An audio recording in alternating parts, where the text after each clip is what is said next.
taking the breach with it, sealing both worlds. The collected, I said. They're trapped. No, they're freed. The boys release cascades, every witness released, returning home. But different, yes. Changed, but alive. And us? We're the paradox we exist between, neither collected nor free. Forever? Until someone opens another breach. Then we become the new guardians, the new entities. That's horrible. That's balance. I thought about it. An eternity guarding the walls between worlds, with Ada. Could be worse, I said. She smiled. Could be.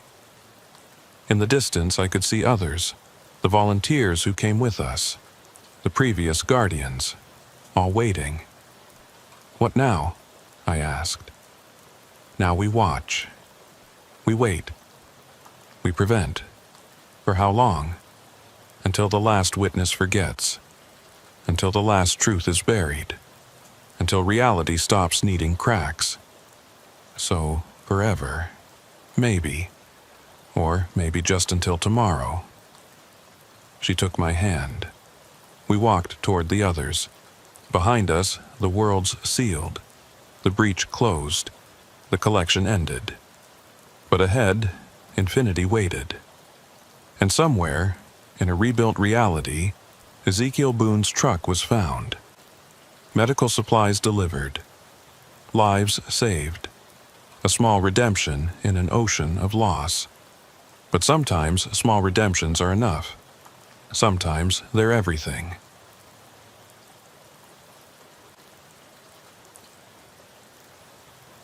Hello, friends. Did you know nearly 80% of those who watch my videos aren't subscribed? If you enjoy these stories, please hit that subscribe button and leave a like. It really helps. Thank you for being here.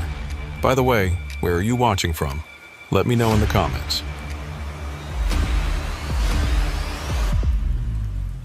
The digital clock on my dashboard glowed 2:47 a.m. as I rolled past mile marker 142 on I-80, somewhere in the dark heart of Ohio.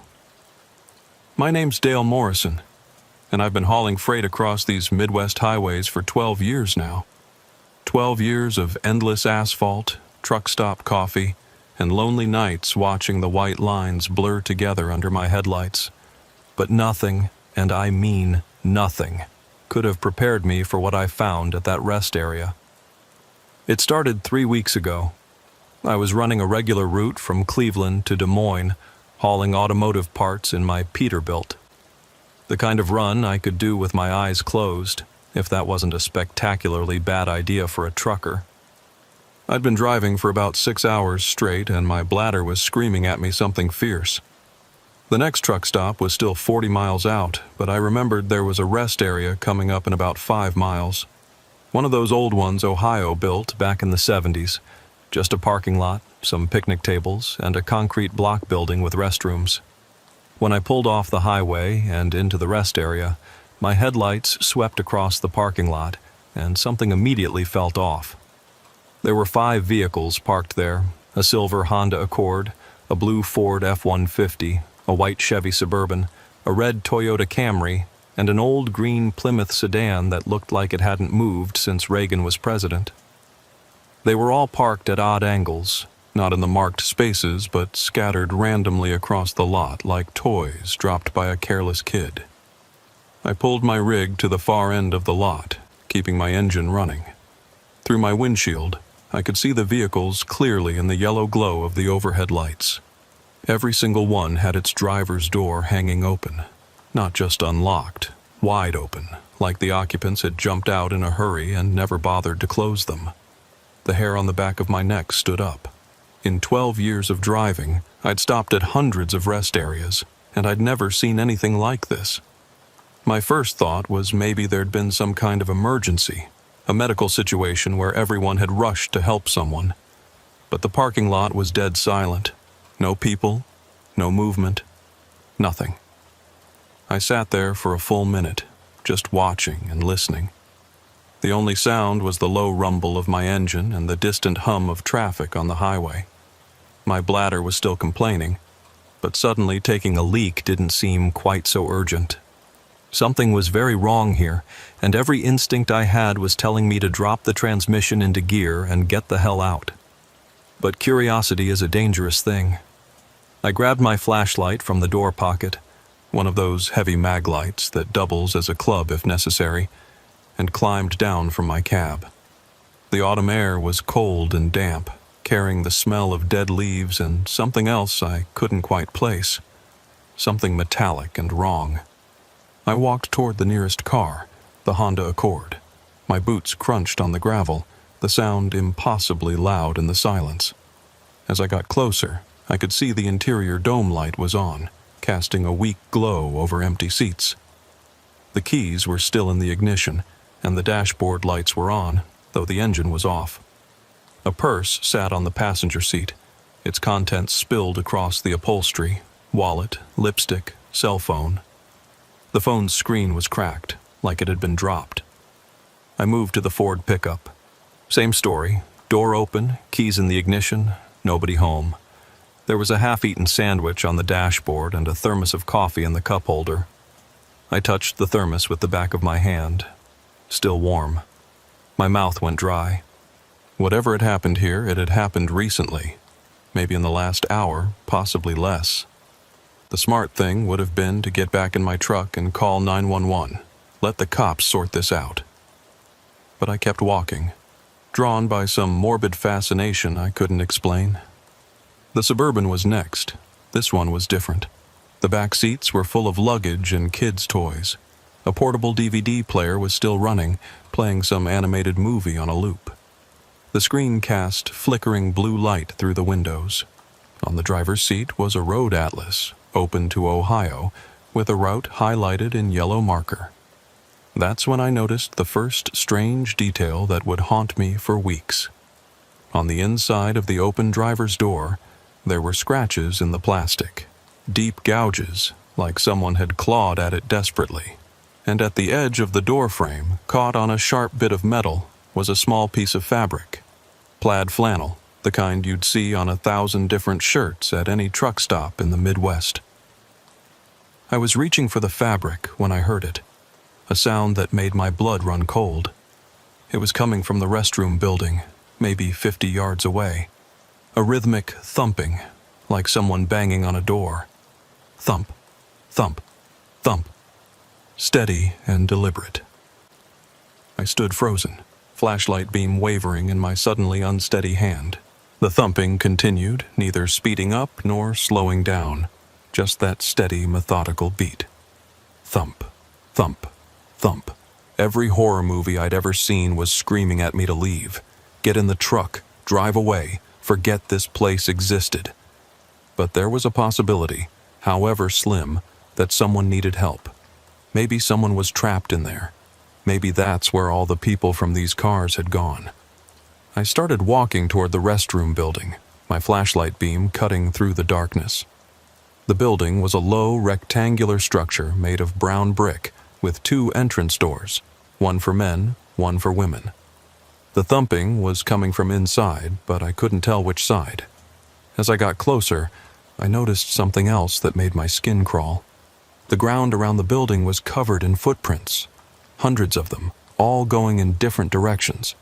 But here's the thing that really got me. They all seemed to start at the building and go outward, like a bunch of people had come out of the restrooms and scattered in every direction. But there were no tracks going in. The thumping stopped. The silence was somehow worse than the noise. I stood there, flashlight trained on the men's room door, trying to convince myself to either go in or walk away. That's when I heard the voice. "Hello? Is someone out there?" It was muffled, coming from inside the men's room. A woman's voice, which didn't make sense. Young, scared, desperate. "Please, I need help. Please." I took a step closer. "Ma'am? Are you hurt? What are you doing in the men's room?" "The door. Something's wrong with the door. I can't get out. Please." Something about this felt wrong. Why would a woman be in the men's room? How did she get locked in if the door opened outward? as most restroom doors did. But the fear in her voice sounded genuine. "Hang on," I called out. "I'm coming." I reached for the door handle, a cold metal bar that felt like ice under my palm. As I started to pull, the voice inside changed. It got deeper, rougher. "Yes, come in. Come in and help."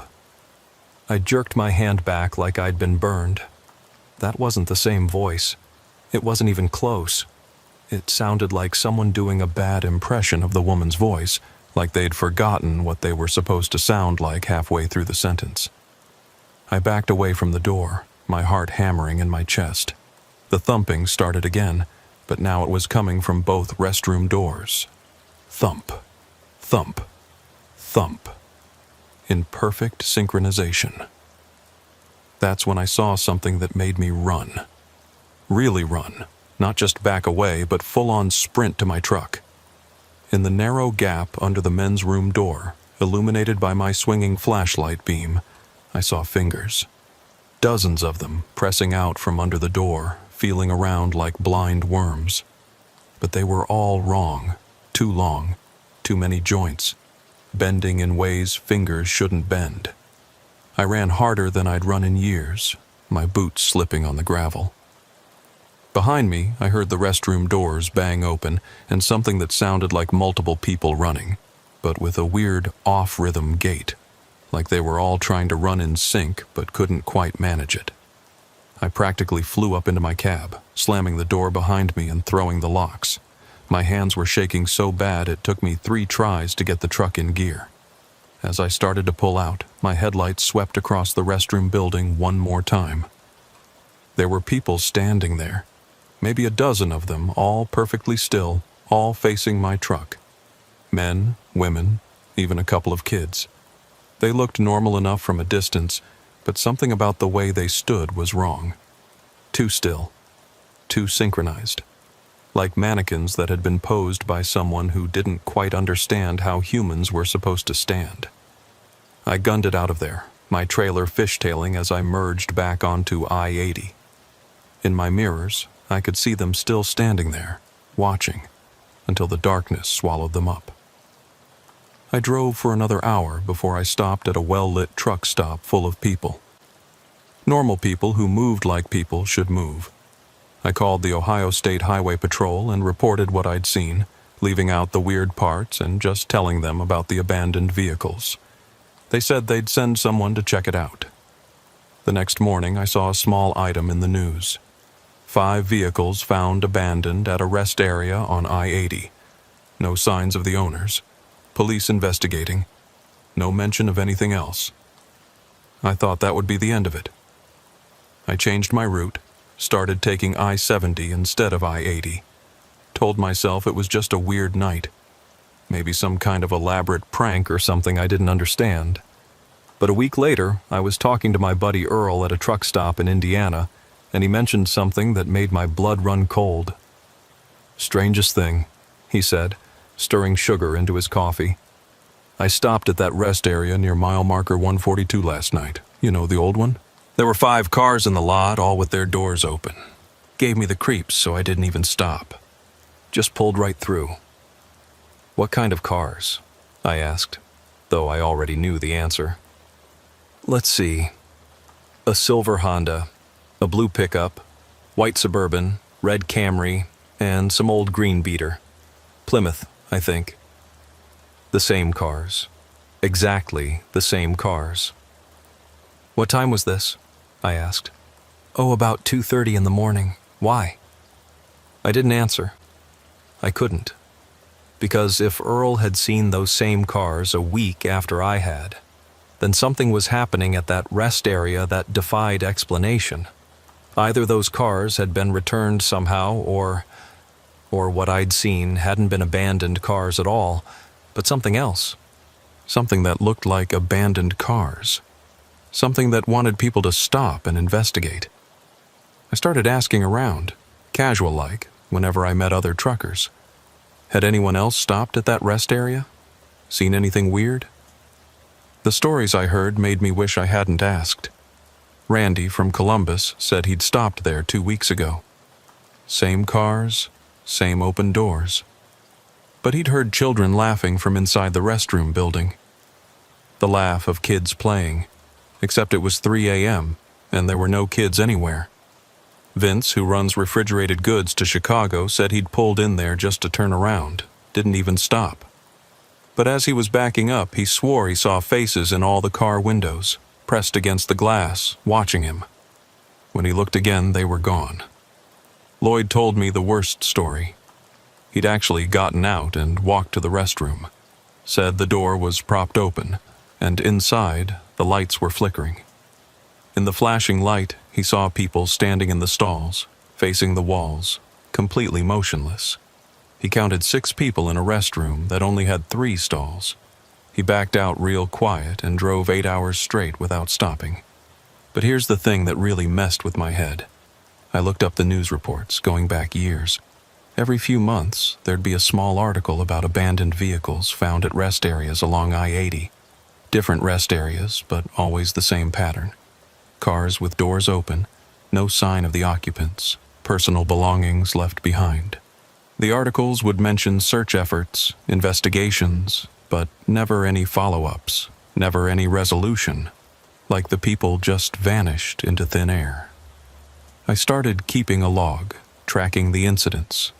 There was a pattern, though it took me a while to see it. The incidents moved east to west along I-80, hitting each rest area in sequence over the course of about 6 months, then starting over. Like something was traveling the highway, stopping at each rest area in turn, then circling back to start again. By my calculations, whatever it was would be back at mile marker 142 in about 3 days. I told myself I wouldn't go back. Told myself it was none of my business, that I should just keep my head down and haul my freight. But the truth is, once you see something like that, you can't just forget it. It eats at you. You lie awake at night wondering what those things in the restroom were, where those people went, why the cars are always the same. So 3 nights later, I found myself taking the exit for that rest area again. It was 2:35 a.m., almost the exact same time as my first visit. I pulled into the lot with my lights off, stopping at the entrance. The cars were there. The same 5 cars in the same positions with the same open doors, but this time I wasn't alone. There was another truck in the lot, a Freightliner with Arkansas plates, and standing next to it, looking at the cars with a flashlight, was another trucker. I recognized him. It was Curtis Webb, a driver I'd met a few times over the years. Good guy, reliable, not the type to spook easy. I flashed my lights once to let him know I was there, then pulled up beside his truck. Curtis walked over as I climbed down from my cab. His face was pale and his hands were shaking slightly. "Dale? That you?" he asked. "Yeah, it's me. Curtis, what are you doing here?" "Same thing you are, I suspect. Heard the stories, had to see for myself." He gestured at the cars. "Been here about 10 minutes. Haven't had the balls to get any closer." "Smart man," I said. "I've been here before. Trust me, you don't want to go near that restroom." "The restroom?" Curtis looked where I was pointing. "What's in there?" Before I could answer, we both heard it. The thumping, that same rhythmic banging I'd heard before. Thump, thump, thump. Curtis took a step back. "What the hell is that?" "I don't know," I admitted. "But last time I was here, something came out of there. Something that looked like people but wasn't." We stood there, 2 grown men scared of a rest area restroom, watching and listening. The thumping continued for maybe a minute, then stopped. The silence that followed was oppressive, like the whole world was holding its breath. Then the lights went out, all of them. The overhead lights in the parking lot, the lights in the restroom building, even the dome lights in the abandoned cars. The only illumination came from our truck's running lights and the distant glow of the highway. "We should go," Curtis whispered. I was about to agree when we heard the voice. Not from the restroom this time, but from one of the cars. The Honda. A man's voice, calm and conversational. "Hey there, fellas. Could you give me a hand? My battery's dead." We both turned our flashlights toward the Honda. There was someone sitting in the driver's seat. A middle-aged man in a Cleveland Indians cap and a windbreaker. He was smiling, but even from 30 feet away, I could tell something was wrong with that smile. It was too wide, showing too many teeth. "Come on," the man said, his voice never changing tone. "Just need a jump. Won't take but a minute." Curtis grabbed my arm. "Dale, that car was empty 2 minutes ago. I checked them all." The man in the Honda turned his head to look directly at us. The movement was wrong, too smooth, too mechanical, like his head was on a swivel. "Don't be rude, fellas. I asked nice." That's when I noticed the others. There were people in all the cars now. A woman in the Suburban, adjusting the rear-view mirror. A teenager in the Camry, bobbing his head like he was listening to music. An elderly couple in the Plymouth, seeming to have a conversation. A man in the Ford, drinking from that thermos I'd checked a week ago. But they were all wrong. Their movements were just slightly off, like they were puppets being controlled by someone who had only ever seen humans from a distance. And when I looked closer, I realized they were all doing the exact same things, just with slight variations. The woman in the Suburban adjusted her mirror, reset it, adjusted it again, in a perfect loop.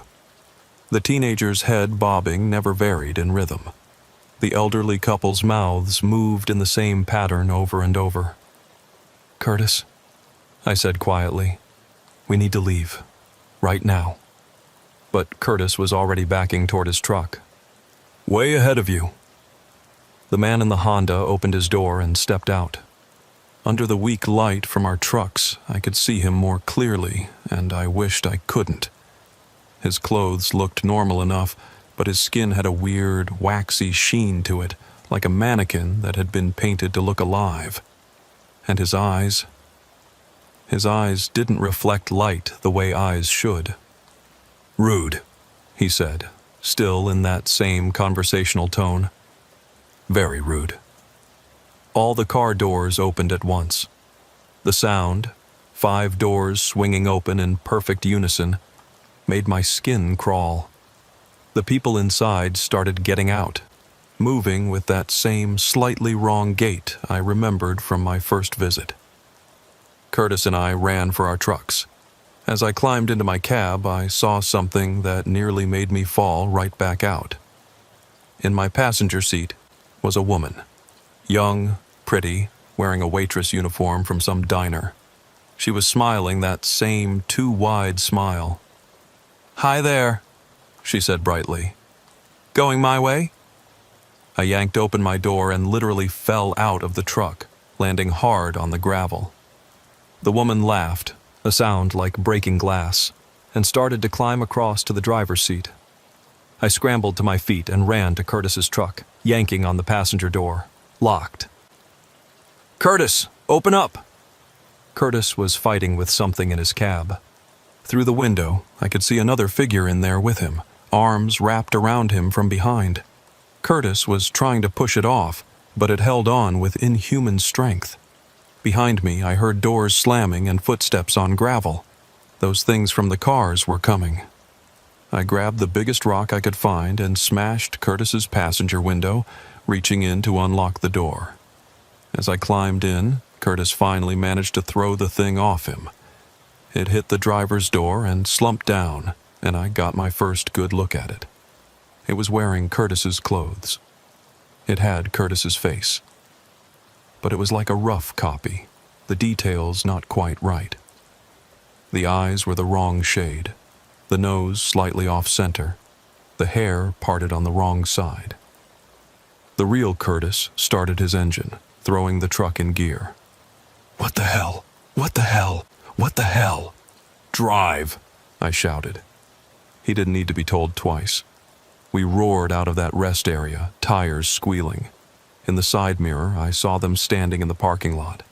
The things from the cars. the woman from my truck, the fake Curtis. They stood in a perfect line, watching us go. We didn't stop until we reached a truck stop 50 miles away. Curtis was shaking so bad he could barely hold his coffee cup.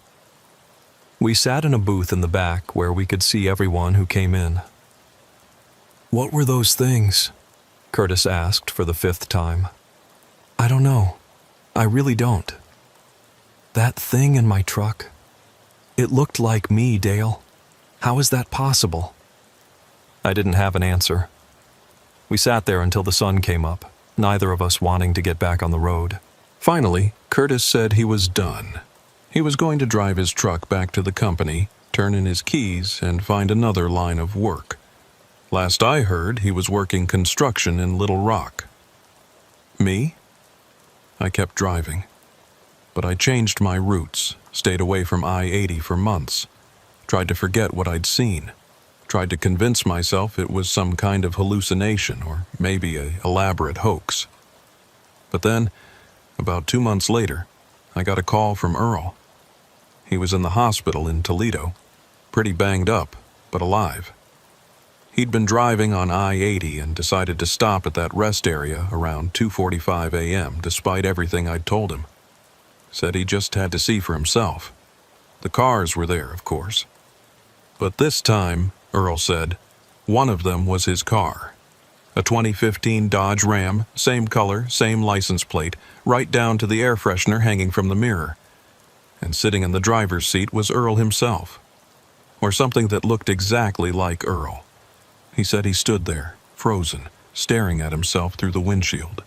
The other Earls smiled and waved, then got out of the truck and started walking toward him. That's when Earl ran. He got in his truck and tore out of there, but he was so shaken that he drifted off the road about 10 miles later and hit a guardrail. The police found him unconscious in his cab. When he came to in the hospital, he told them about the rest area. But of course, they didn't believe him. Thought he'd fallen asleep at the wheel and had some kind of weird dream. But I believed him. Because by then, I'd done more research. I'd found reports going back decades, always dismissed as urban legends or trucker tales. Stories about rest areas where people disappeared, where cars were found abandoned, where travelers reported seeing impossible things. And always, the same pattern. The same 5 cars appearing at different rest areas. The same voices calling for help. The same things that looked human, but weren't quite right. I started to develop a theory. What if those things weren't trying to replace us? What if they were trying to become us?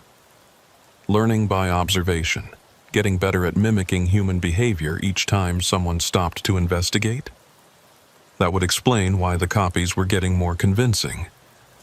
Why Earl's double looked exactly like him while the fake Curtis I'd seen was still obviously wrong. They were practicing, improving, evolving. But evolving into what? And why? I didn't get my answer until last week. Last week changed everything. I'd been avoiding I-80 for months, taking longer routes that cost me time and money, but at least kept me away from that cursed rest area. Then dispatch gave me a rush job, automotive parts that absolutely had to be in Chicago by morning. The only way to make the deadline was I-80, straight through Ohio in the dead of night. I told myself I'd just drive past the rest area. Wouldn't even look. Keep my eyes on the road, and my foot on the gas. But as I approached mile marker 142, doing 70 in the right lane, I saw something that made me ease off the accelerator. There were lights at the rest area. Not just the normal overhead lights, but dozens of them. Flashlights, spotlights, the red and blue strobes of emergency vehicles. The place was lit up like a football stadium. Against my better judgment, I pulled over on the shoulder about a quarter mile past the exit. I grabbed my binoculars from the glove box. Yeah, I keep binoculars in the truck now, don't judge. And focused on the rest area. There were at least a dozen vehicles there, but not the usual 5 abandoned cars. These were police cruisers, unmarked government sedans, and what looked like a mobile command center. People in hazmat suits were walking around the parking lot, and they'd set up some kind of perimeter with yellow tape. I sat there watching for maybe 5 minutes, trying to figure out what was happening. Then my phone rang. Unknown number, but it was an Ohio area code. "Mr. Morrison?" The voice was female, professional, with that particular tone that suggested government authority. "Yeah?" "Mr. Morrison, this is Agent Sarah Chen with the FBI. I understand you're parked on the shoulder of I-80 near mile marker 142. My blood went cold. How did they know where I was? How did they have my number? "I need you to continue to your destination, Mr. Morrison. Do not stop at the rest area. Do not take any photographs. Do not discuss what you've seen with anyone." "How did you—" "We've been monitoring this situation for some time. We're aware of your previous encounters at this location. Your reports to the Ohio State Highway Patrol were very helpful." "My reports? They told me they couldn't find anything unusual." "Mr. Morrison, I'm going to be frank with you. This is an ongoing federal investigation into a series of incidents along the I-80 corridor. We know you've seen things. We know others have too. But for your safety and the integrity of our investigation, I need you to drive away right now." "What about all those missing people? The abandoned cars?" There was a pause. "Mr. Morrison, there's a truck stop about 30 miles west of your current location. The Flying J off exit 118. If you stop there, someone will meet you. They'll answer what questions they can. But you need to leave now." The line went dead. I sat there for another minute, watching the lights at the rest area through my binoculars. As I watched, I saw them loading something into the back of a large unmarked van. It was covered in a black tarp, but it was roughly the size and shape of a car. One of the 5 cars. I started my engine and got back on the highway. 30 miles felt like 300, my mind racing with questions. What had the FBI found? How long had they been investigating? And most importantly, what were those things at the rest area? The Flying J was mostly empty when I pulled in, just a few trucks scattered around the lot. I parked near the back and waited. About 10 minutes later, a black SUV pulled up beside me. A woman got out, Asian, mid-30s, wearing a conservative black suit. She knocked on my door. "Mr. Morrison, I'm Agent Chen." I climbed down from my cab. Up close, she looked tired, like she'd been working too many hours with too little sleep. "Coffee?" she asked. "This might take a while." We went inside and found a quiet booth in the back corner of the restaurant area. She ordered black coffee. I got the same, though my stomach was churning too much to drink it. "First," she said, pulling out a tablet, "I need you to sign a non-disclosure agreement. What I'm about to tell you is classified, and discussing it with anyone could result in federal charges." I read through the document. It was full of legal jargon, but the gist was clear. Keep your mouth shut or go to prison. I signed it. Agent Chen pulled up something on her tablet and turned it toward me. It was a map of the United States with red dots scattered across it. There were dozens of them, clustered along major highways. "Every dot represents an incident similar to what you've experienced," she said. "Abandoned vehicles, missing persons, witnesses reporting unusual encounters at rest areas. The pattern goes back at least 40 years, possibly longer." 40 years? And you're just now investigating? "We've been investigating for the past 5 years, Mr. Morrison. Before that, the incidents were dismissed as unrelated missing persons cases. It wasn't until someone noticed the pattern, the same vehicles appearing at different locations, the synchronized timing, the witness reports, that we realized we were dealing with something unusual." Unusual. That's one way to put it. I took a sip of coffee, trying to steady my nerves. "What are they? Those things that look like people but aren't?" Chen was quiet for a moment, seeming to weigh how much to tell me. "We don't know exactly what they are, but we know what they do. They observe, they mimic, and they replace. Replace? She pulled up another file on her tablet. Photos of missing persons. Dozens of them. Every person who's disappeared at one of these rest areas has later been spotted elsewhere. Different cities, different states, but always the same pattern. They show up, interact briefly with people who knew them, then disappear again. But the people who encounter them always say the same thing. Something was off. They looked right, sounded right, but their behavior was wrong. Like copies, I said. Bad copies that get better over time. Exactly. We believe they're learning. Each encounter teaches them more about human behavior, human interaction. They're getting better at blending in. But why? What's the point? That's what we're trying to figure out. Chen pulled up another image, a grainy security camera photo from what looked like a gas station. This was taken 2 weeks ago in Pennsylvania. Recognize anyone? I leaned in closer and felt my stomach drop. It was Curtis, or something that looked exactly like Curtis, down to the Razorback's cap he always wore. He was standing at a gas pump, but his posture was wrong, too straight, too rigid, like someone standing at attention. That's not Curtis, I said. Curtis quit trucking months ago. He's in Little Rock. We know. We've confirmed the real Curtis Webb is alive and well in Arkansas. This thing was driving a truck with his old company's logo using his CDL number, following his old routes. Jesus Christ. It gets worse. Chen swiped to another photo. This one showed the inside of a truck stop restaurant. There were maybe a dozen people sitting at tables, all truckers by the look of them. This was taken yesterday in Indiana. Every person in this photo has been reported missing from various rest areas over the past year. I studied the faces. They all looked normal at first glance, but the longer I stared, the more wrong they seemed. They were all sitting the exact same way, holding their coffee cups at the same angle, their heads tilted at identical degrees. They're gathering, Chen said. For the first time, we're seeing them congregate in groups. We think something's changing in their behavior pattern. Changing how? They're becoming bolder, less concerned with staying hidden.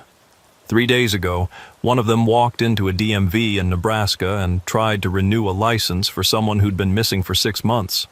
When the clerk questioned the discrepancies, it just walked out. Didn't run, didn't panic, just turned and left like it had completed its task.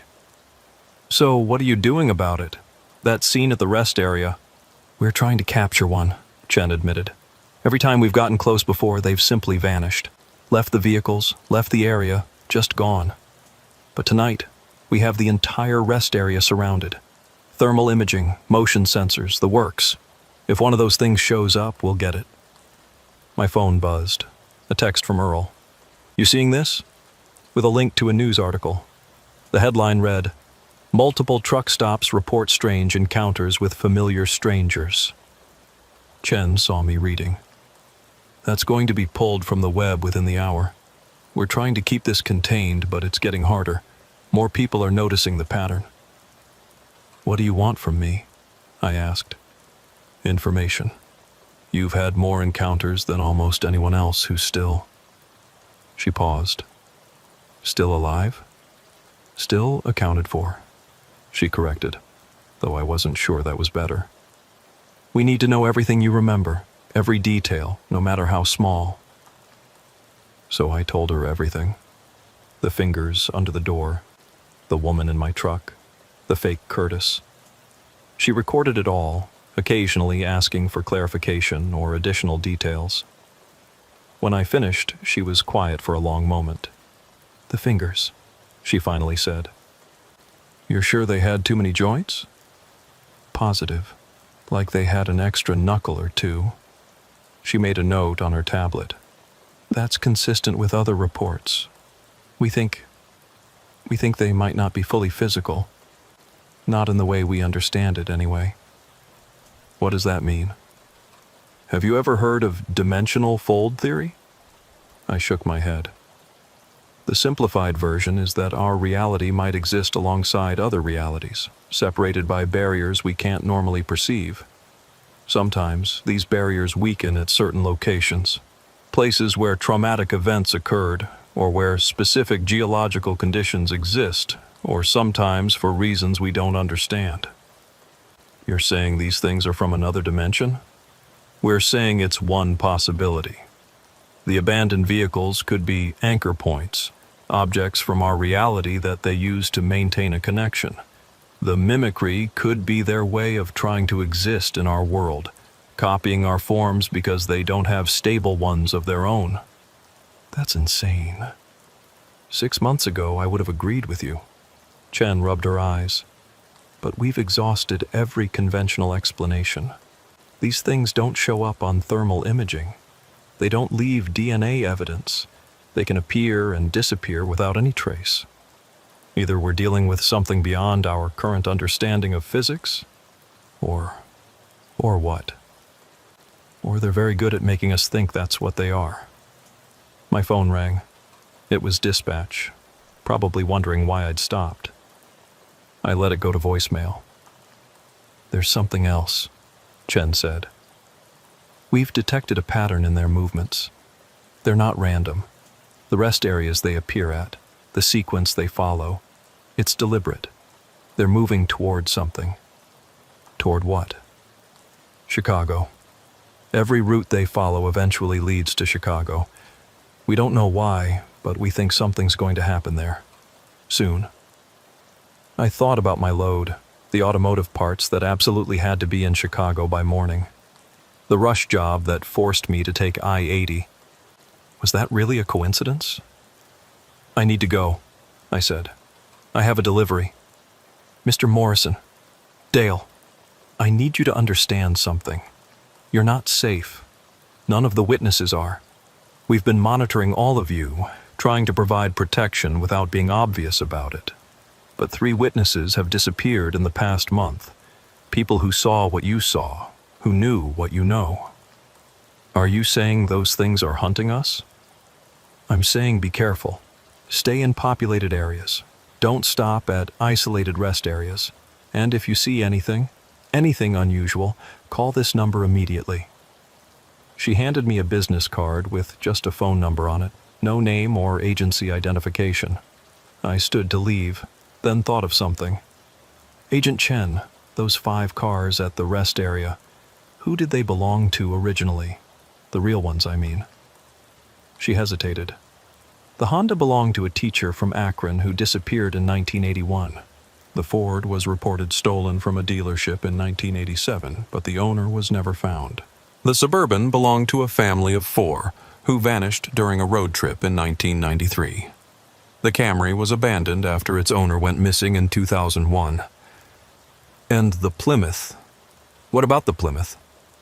The Plymouth was manufactured in 1974, but according to our records, that specific VIN number was never assigned to any vehicle. It shouldn't exist. That sent a chill down my spine. It's theirs. An original, not a copy. That's our working theory. It might be how they first entered our reality, creating something that looked like it belonged but never quite did. I left the truck stop with more questions than answers. The drive to Chicago was tense, checking my mirrors constantly, jumping at every shadow. I made my delivery just before dawn, then found a motel in the suburbs. I needed sleep, but my mind wouldn't stop racing. Those things were heading to Chicago, all of them converging on the city for some unknown purpose, and I was right in the middle of it. I tried calling Curtis to warn him, but his number was disconnected. Called Earl, but it went straight to voicemail. One by one, I tried every trucker I knew who'd had an encounter at that rest area. None of them answered. That's when I realized the truth. Agent Chen said 3 witnesses had disappeared, but I was starting to think it was more than that. Maybe all of them were gone, replaced by those things. Maybe I was the only one left who knew the truth. I looked out my motel window at the Chicago skyline in the distance. Somewhere out there, those things were gathering, planning something. And I was probably the only person besides the FBI who knew it was happening. I made a decision. I wasn't going to run. I wasn't going to hide. I was going to find out what those things wanted, why they were here, and most importantly, how to stop them. I pulled out my laptop and started searching. News articles about missing truckers, unexplained disappearances at rest areas, sightings of people acting strangely. The pattern was there if you knew what to look for. Dozens of incidents, all pointing toward Chicago. Then I found something that made my blood run cold. A trucking forum post from 2 days ago. Anyone else seeing drivers that look familiar but wrong? Spotted 5 of them convoying toward Chicago on I-90. Same speed, same lane changes, like they were synchronized. The responses were what scared me. Saw the same thing on I-94. Counted at least 10 trucks moving in perfect formation. I-55 here. Passed a whole line of them. Tried to radio, but no response. They're all heading to the same place, marshalling yard on the south side. I mapped the location. It was an old freight depot that had been closed for years. The perfect place for something to happen without attracting attention. I should have called Agent Chen. Should have reported what I'd found and let the FBI handle it. But I had to know. After everything I'd seen, everything I'd been through, I had to know what those things were planning. I got back in my truck and headed for the marshalling yard.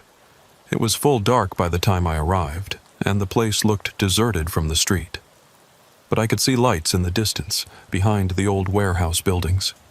I parked a few blocks away and approached on foot. The yard was full of trucks, dozens of them, all 18-wheelers, all parked in perfect rows. Their engines were running, filling the air with diesel fumes. But there were no drivers visible, no movement at all. I crept closer, staying in the shadows between buildings. That's when I saw them. The drivers were all standing in a circle in the middle of the yard, maybe 50 of them.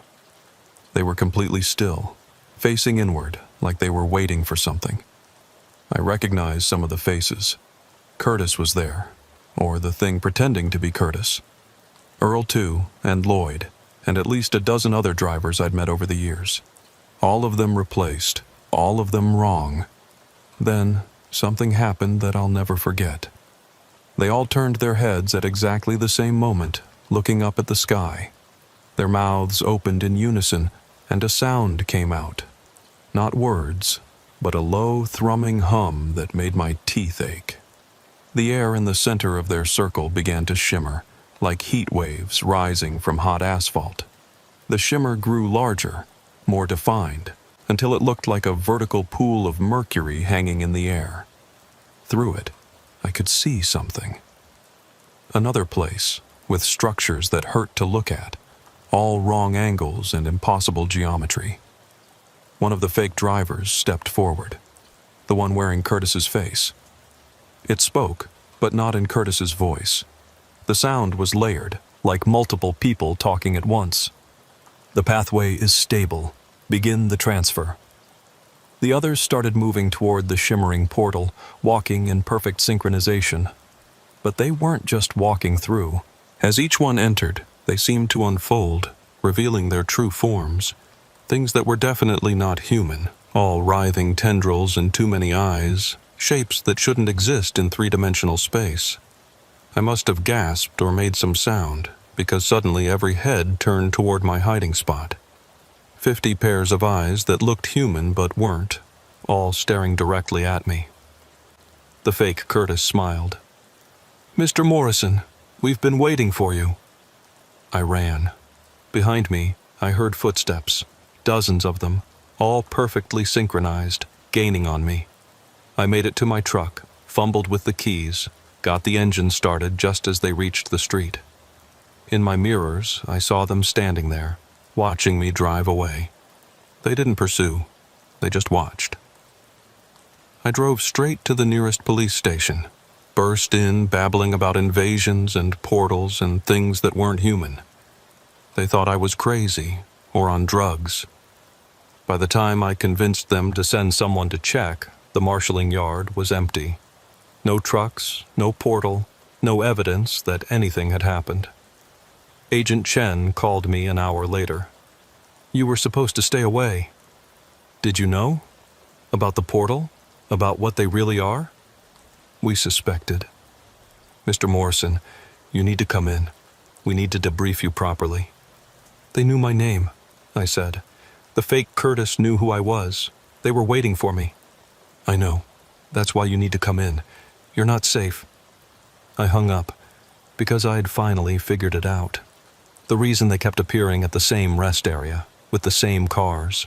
The reason they were learning to mimic us so perfectly. The reason they were gathering in Chicago. They weren't invading. They were evacuating. Something in their dimension was forcing them to flee, and they were trying to establish a foothold in ours. The mimicry wasn't about replacing us. It was about learning to survive here, to blend in. The portal in Chicago was probably one of many, bringing more of them through. But here's what really terrified me. If something was bad enough to make interdimensional beings flee their reality, what would happen when it followed them to ours? I've been driving for 3 days straight now, stopping only for gas and coffee. I can't go home. They know where I live.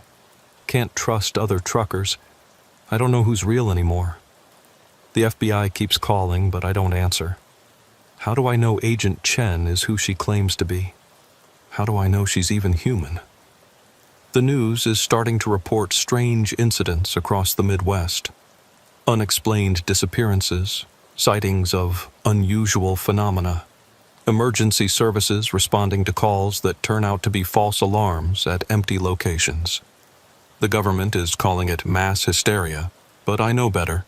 They're spreading out from Chicago, establishing themselves, preparing for something. And the real horror is that we don't know what they're preparing for. Are they trying to save themselves? Or are they the advance guard for something worse? I'm writing this all down because someone needs to know the truth. If something happens to me, if I disappear, or if you see me but I'm not quite right, you'll know why. Check the rest areas. Watch for the signs. And whatever you do, if you see 5 abandoned cars with their doors open at 2:47 a.m., just keep driving. Don't stop. Don't investigate. Don't try to help. Because sometimes the scariest thing on the highway isn't what's chasing you, it's what's running away from something even worse. It's been 2 weeks since the marshalling yard incident, and I'm still on the road. Can't stop. Won't stop. The moment I stay in one place too long, I start seeing them. In the corner of my eye at truck stops, in the vehicles passing me on the highway, even in the reflection of my own mirrors. They're everywhere now, and they're not trying to hide anymore. I've been keeping track of the news on my phone. The media is calling it the Midwest Mystery. A wave of strange sightings and unexplained events spreading out from Chicago like ripples in a pond. Missing persons reports have tripled. Whole families vanishing from their homes, only to be spotted days later hundreds of miles away, acting unusual according to witnesses. The FBI has stopped calling me. Either they've given up or they've got bigger problems to deal with. Probably both. Last night I was refueling at a station outside Fort Wayne when I noticed the attendant. Young kid, maybe 20, working the night shift. Nothing unusual about that, except for the way he was moving. Every gesture perfectly measured, every movement deliberate. When he handed me my receipt, our eyes met, and I saw recognition there. Not of me as a person, but of me as someone who knew. "You're the one who saw us arrive," he said. His voice was flat, emotionless. "The one from the rest area." I didn't deny it, didn't see the point. "What do you want?" "To survive," he said. "Same as you." "You're not human." "No, but we're trying to be." He tilted his head at that impossible angle I'd seen before. "It's harder than we thought. Your forms, your behaviors, your emotions. Very complex." "Why truckers?" I asked. "Why start with us?" "Mobile. Isolated. Less likely to be missed immediately." He blinked, but his eyes stayed open a fraction too long. We needed time to learn, to practice. Highway rest areas were perfect, liminal spaces where reality is already thin. Reality is thin at certain points, places where many people pass through but few remain.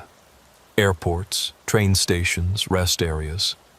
The constant flow of consciousness weakens the barriers, makes it easier for us to cross over.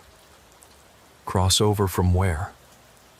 He was quiet for a moment, and when he spoke again, his voice had changed. It was layered, echoing, like multiple beings speaking through one mouth. From a place that no longer exists. Our reality is collapsing, consuming itself. We had no choice but to flee. This was the only world we could reach, the only one similar enough to ours for us to survive in. But you're replacing people, taking their lives. No. He shook his head, the movement still wrong but getting better. We're copying them, learning from them. The originals are elsewhere. Safe, but elsewhere. We needed their forms, their memories, their knowledge of how to exist here. When we're done learning, when we can survive on our own, we'll return them. I wanted to believe him.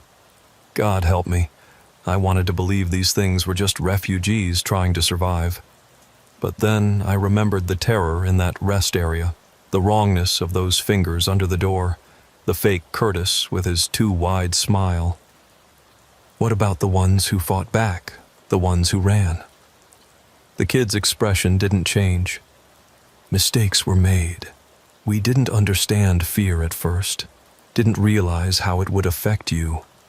We're learning to be better, to be more human. And if you can't learn to be human enough, then we'll fail. And when our reality finishes collapsing, it will take yours with it. Before I could respond, he turned and walked back into the station. Through the window, I watched him resume his position behind the counter, movements already more natural than they'd been minutes before. Learning, adapting, becoming. I drove away with more questions than answers. If what he said was true, if they really were refugees from a dying reality, did that change anything? They were still taking people, still replacing them. But if the alternative was the collapse of both our realities, I needed answers. Real answers, not the half-truths and suspicions I'd been living with. So I did something stupid. I went back to the rest area at mile marker 142. It was 2:47 a.m. when I pulled into the lot. The 5 cars were there, doors open, just like always. But this time I wasn't alone. There were 3 other trucks in the lot, and their drivers were standing by the restroom building. Real drivers, not copies. I recognized 2 of them, Hank Garrett and Wayne Paulson, guys I'd shared coffee with at dozens of truck stops over the years. "Dale?" Hank called out when he saw me. "That you?" I approached cautiously. "Hank, Wayne, what are you doing here?" "Same as you, I reckon," Wayne said. "Trying to make sense of all this insanity. Been comparing notes with other drivers. This place seems to be ground zero for whatever's happening." The third driver, a guy I didn't recognize, stepped forward. "Name's Rex Cooper. Been driving for 23 years, and I've never seen anything like what's been happening these past few weeks." "You've all had encounters?" I asked. They nodded. Hank had seen his own double at a way station in Indiana. Wayne had picked up a hitchhiker who turned out to be someone who'd gone missing 3 months ago, down to the clothes they'd been wearing when they disappeared. Rex had watched an entire convoy of trucks moving in perfect synchronization down I-70, all driven by people with the same blank expression. "We figure it's time we got some answers," Hank said. "And this place seems like the best spot to start." "This is a bad idea," I said. "We should leave. Now." "Can't keep running forever, Dale," Wayne said. "Whatever these things are, they're spreading. Pretty soon there won't be anywhere left to run to." He was right, but that didn't make me feel better about standing in that cursed rest area. The familiar thumping started from the restroom building, that rhythmic banging I'd heard on my first visit. Thump, thump, thump. "What is that?" Rex asked, his hand moving to the pistol on his hip. "That's how it starts," I said. "Every time. Something in there pretends to need help, tries to lure people in." "Well, let's see what happens if we don't take the bait," Hank said. He pulled out a flashlight and shone it on the restroom doors. "We know you're in there. We know you're not human. So how about you come out and we have a civilized conversation?" The thumping stopped. For a long moment there was only silence. Then the men's room door opened and someone stepped out. It was me, or rather it was something that looked exactly like me. Same clothes I was wearing, same trucker's cap, same 3-day stubble. The only difference was the eyes. They were older, more tired, like they'd seen too much. "Hello, Dale," it said in my voice. The other drivers stepped back, hands reaching for weapons, but the thing that looked like me raised its hands in a peaceful gesture. "I'm not here to harm anyone. I'm here to show you something." "Show us what?" I asked, my voice shakier than I'd like. "The truth. About what we are. About why we're here. About what's coming." It walked toward the abandoned cars, and against our better judgment, we followed. When it reached the Honda, it placed its hand on the hood. The metal began to shimmer, like heat waves rising from hot asphalt, and suddenly the car wasn't a car anymore. It was a window. Through it, we could see another place. A world that looked like ours, but wrong. Like someone had taken reality and twisted it just enough to make it nightmarish. The sky was the color of old blood, and the buildings were geometries that shouldn't exist, folding in on themselves in impossible ways. But it was the things moving through that world that made us all step back. Massive shapes, darker than the darkness around them, consuming everything they touched. Where they passed, reality itself seemed to unravel, leaving nothing but void. "The Devourers," my double said. "They appeared in our reality without warning. We don't know where they came from or what they want. They simply consume. Matter, energy, space, time, everything." The image shifted, showing beings that looked like the things I'd seen at the marshalling yard. Not human, but not monstrous either. Just different. They were fleeing the advancing darkness, crowding around portals like the one I'd seen in Chicago. We had days, maybe hours, before our entire reality was consumed. My double continued. The only escape was to cross over to parallel worlds. Yours was the closest match to ours, the easiest to reach. But we couldn't survive here in our true forms. Your reality would reject us, treat us like an infection, so we had to adapt, to become like you. "By replacing us," Wayne said, his voice hard. "By borrowing from you," my double corrected. "Every person we've copied is safe in a pocket dimension, suspended outside of time. When we've learned enough to survive on our own, to create our own stable forms, we'll return them. No harm done." "No harm?" Hank laughed bitterly. "You've terrorized people, traumatized them. We didn't understand fear at first, or pain, or any of your emotions. We're not just learning to look like you. We're learning to think like you, to feel like you. It's difficult." The window in the Honda flickered and vanished, leaving just an ordinary car again. My double turned to face us, and for the first time, I saw something almost human in its expression. Regret, maybe, or sadness. "But there's a problem," it said. "The Devourers followed us." The temperature seemed to drop 10 degrees. Rex spoke first. "What do you mean, followed you?" "They can sense the portals we created. It may take them time, months, maybe years. But eventually they'll find their way here. And when they do, this reality will suffer the same fate as ours." So you brought your apocalypse to our world? Hank's hand was on his gun now. We brought hope, my double said. In our reality, we were caught off guard. We had no time to prepare, no chance to fight back. But here, with your resources, your technology, your numbers, we might be able to stop them. How? I asked. By working together, by combining what we know with what you have. The Devourers have weaknesses, patterns we've observed, but we need time to prepare, and we need your cooperation. Our cooperation? Wayne shook his head. You kidnapped people, replaced them, because we didn't know how else to survive. But now we're learning.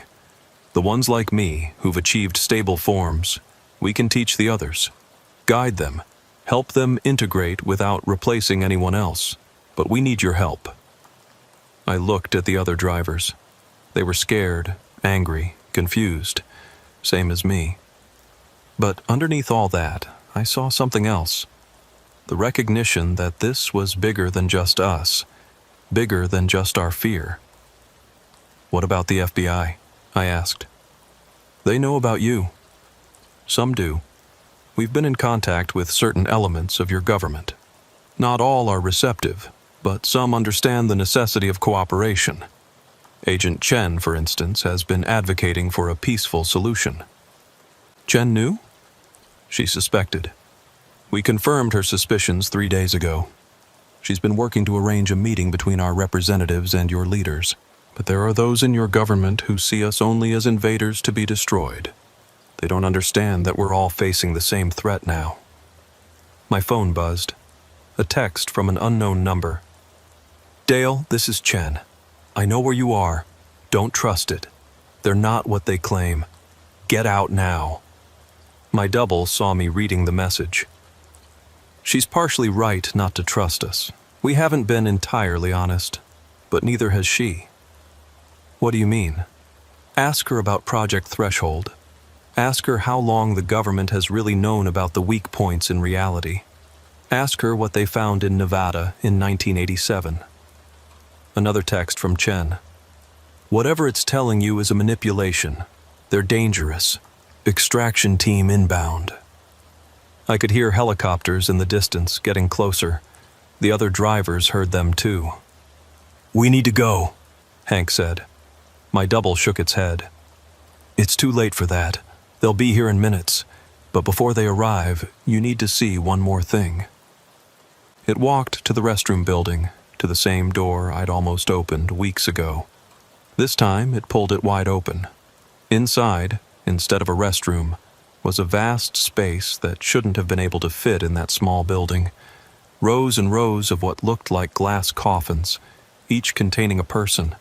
The real people who'd been replaced. They're all alive, my double said. All safe. All waiting to be returned once we can survive without their forms. This is not an invasion, Dale. It's a rescue mission. We're trying to save both our species. The helicopters were getting louder. I could see lights approaching from the highway, vehicles moving fast. You have to make a choice, my double said. Help us, and we might be able to save both our worlds. Fight us, and we all lose when the Devourers arrive. How do we know you're telling the truth? Wayne demanded. You don't, but consider this. If we wanted to replace you all, truly replace you, would we be having this conversation? We could have taken you the moment you arrived. Instead, we're asking for your help.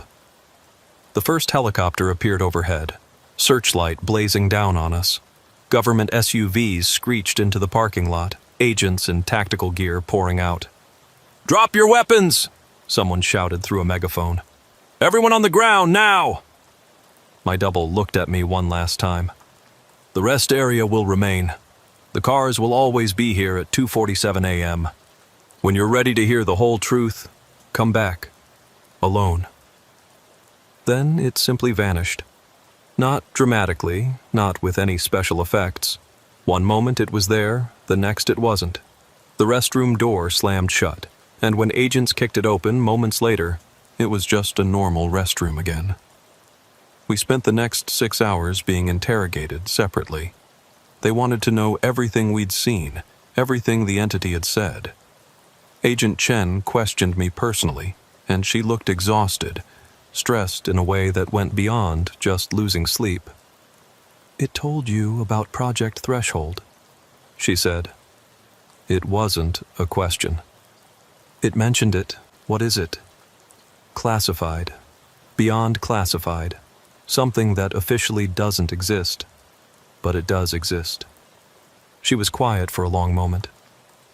"In 1987, we detected an anomaly in Nevada, a point where reality was thin. We've been studying it ever since, trying to understand what it meant.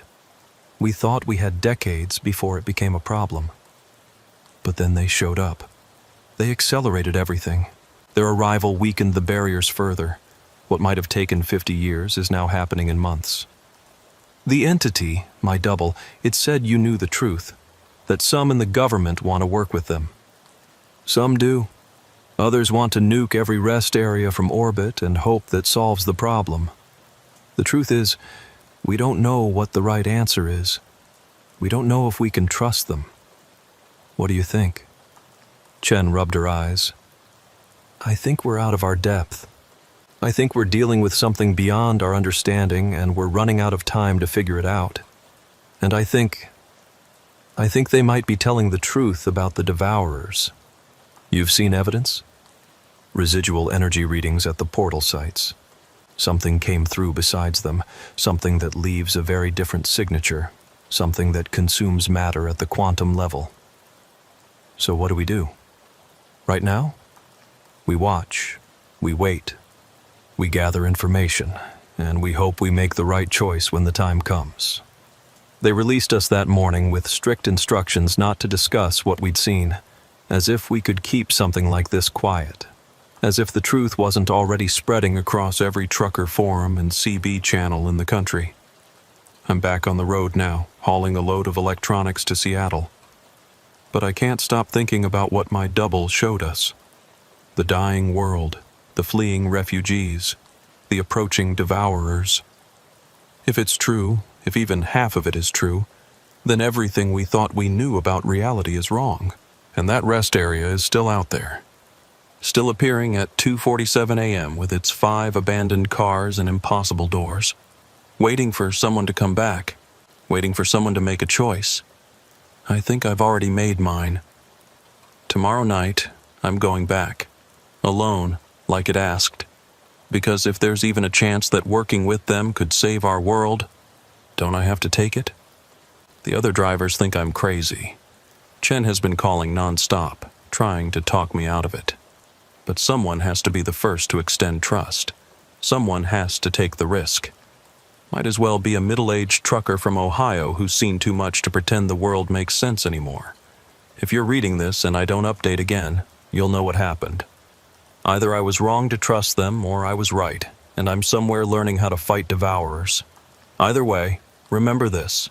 The world is stranger than we know, and sometimes the monsters aren't the real threat. Sometimes they're just refugees, same as anyone else, trying to survive in a universe that doesn't make sense. And sometimes the real horror is what's chasing them. I went back. Of course I went back. How could I not?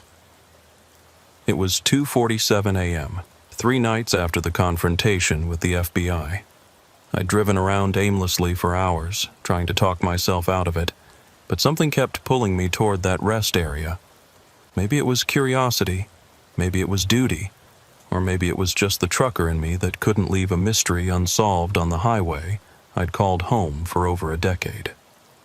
The 5 cars were there, as always, but this time the doors were closed. The engines were running, exhaust visible in the cold October air.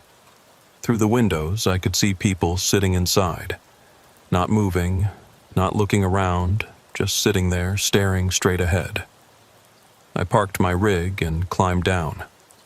No flashlight this time. The overhead lights were bright enough and somehow I knew I wouldn't need it. As I approached the Honda, the driver's door opened and my double stepped out. It looked even more like me now.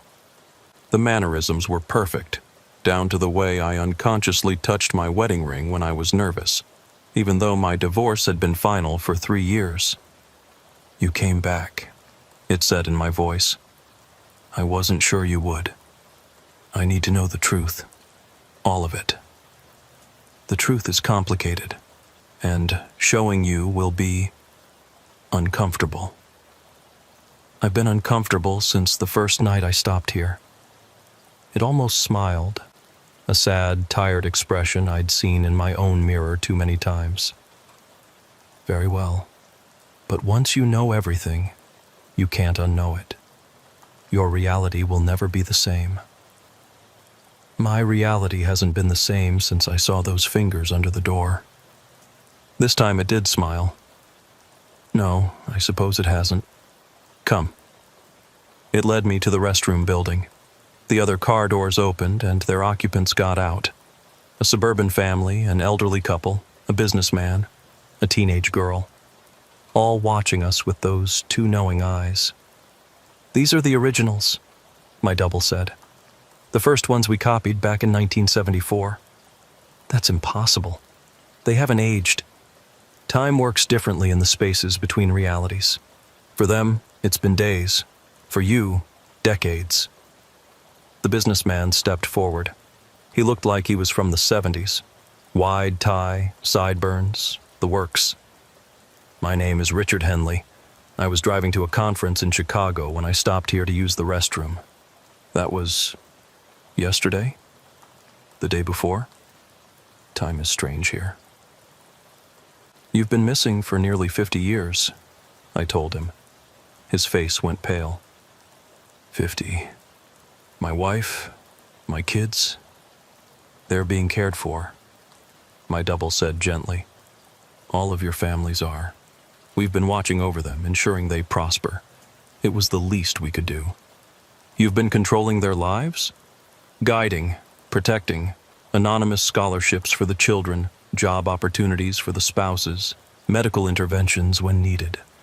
We couldn't return you without revealing ourselves, but we could ensure your absence didn't destroy those you left behind."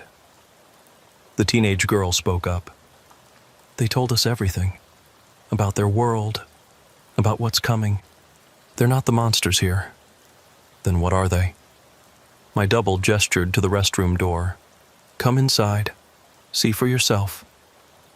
This time, I didn't hesitate. I walked through that door, and reality folded around me like origami being undone. The small restroom became a vast space, impossibly huge, filled with levels and platforms that extended beyond sight. It was like being inside an M.C. Escher painting, if Escher had designed truck stops. Thousands of beings moved through the space.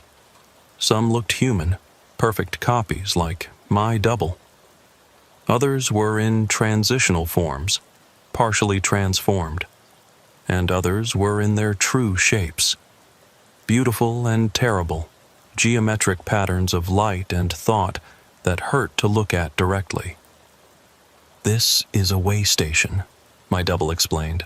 "One of hundreds we've established in the thin places of your reality.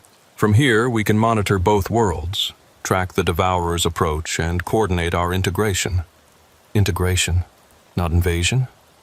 "We have no interest in conquering your world. We need to become part of it, to blend seamlessly until we're indistinguishable from native humans.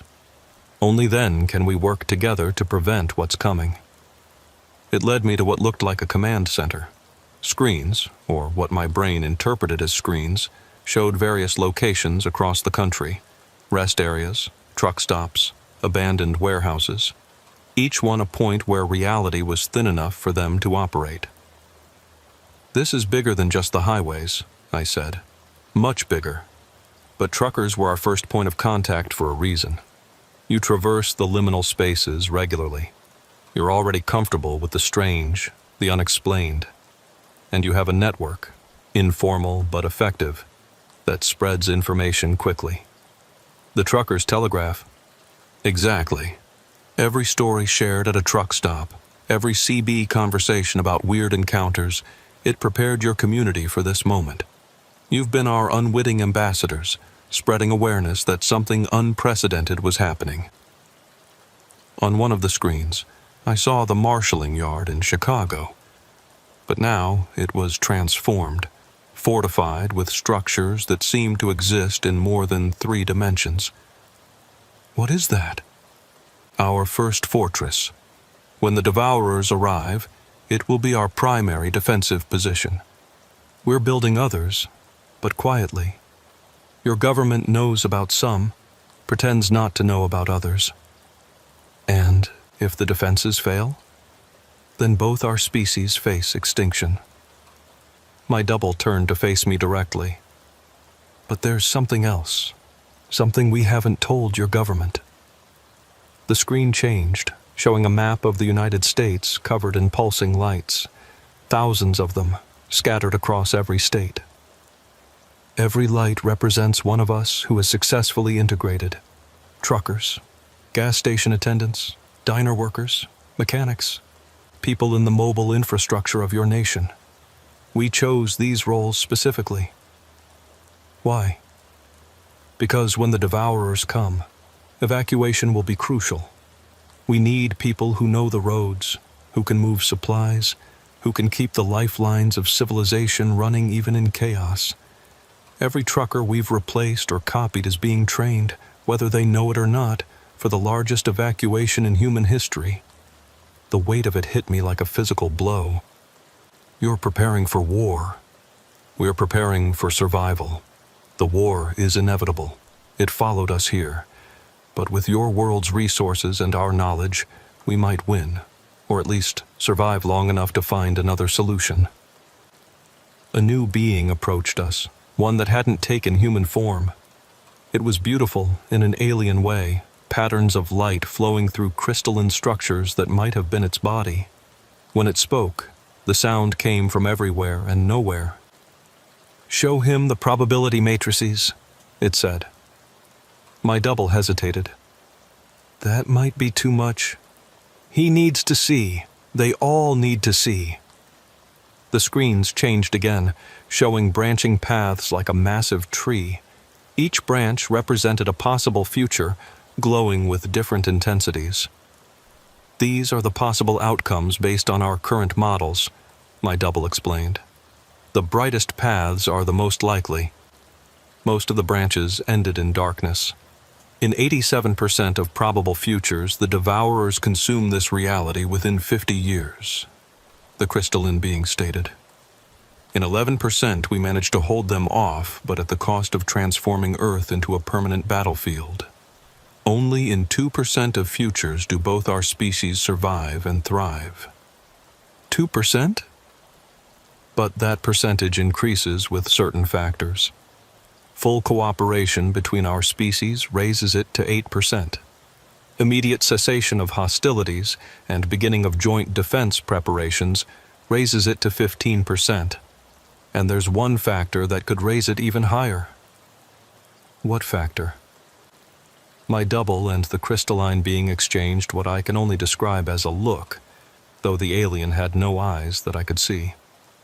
You, my double said, and others like you. The bridges. I don't understand. Some humans can serve as conduits between our species, not physically, but conceptually.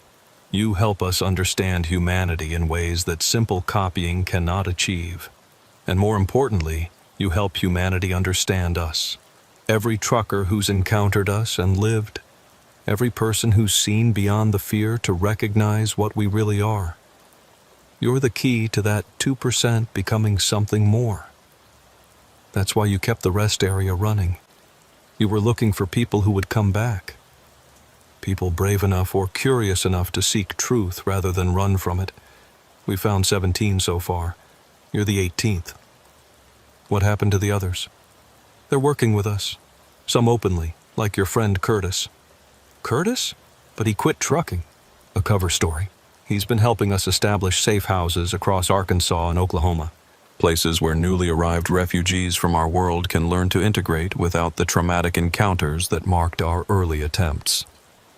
I thought about Curtis, how scared he'd been that night, how he'd sworn he was done with all of this.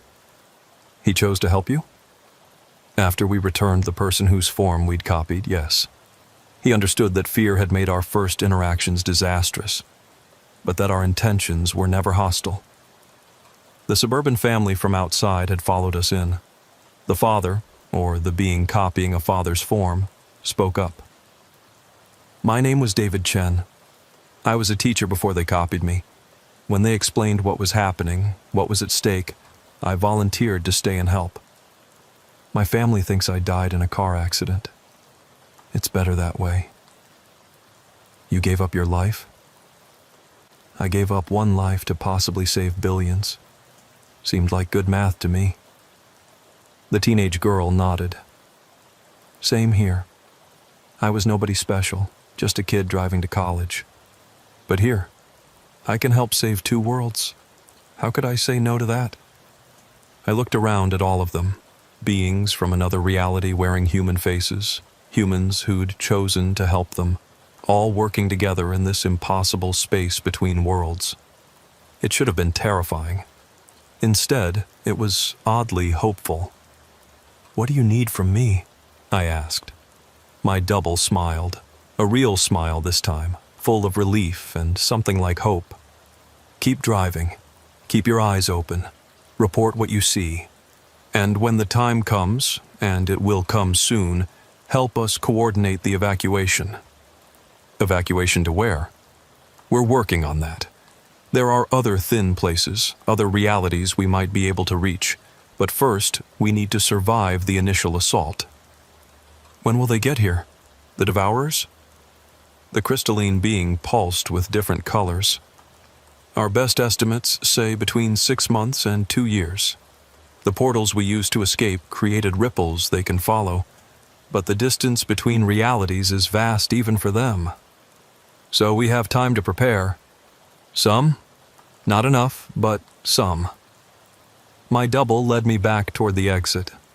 As we walked, I saw more of the space, training areas where beings practiced their human forms, communication centers coordinating with others of their kind around the world, and in one section, what looked like a hospital where humans who'd been injured in encounters were being treated. We're not perfect, my double admitted, seeing where I was looking. Mistakes have been made, people have been hurt, but we're trying to make amends. The FBI, do they know about all this? Some do. Agent Chen, no relation to David, has been here. She's seen what you're seeing, but there are factions within your government. Some want to use us as weapons. Others want to destroy us.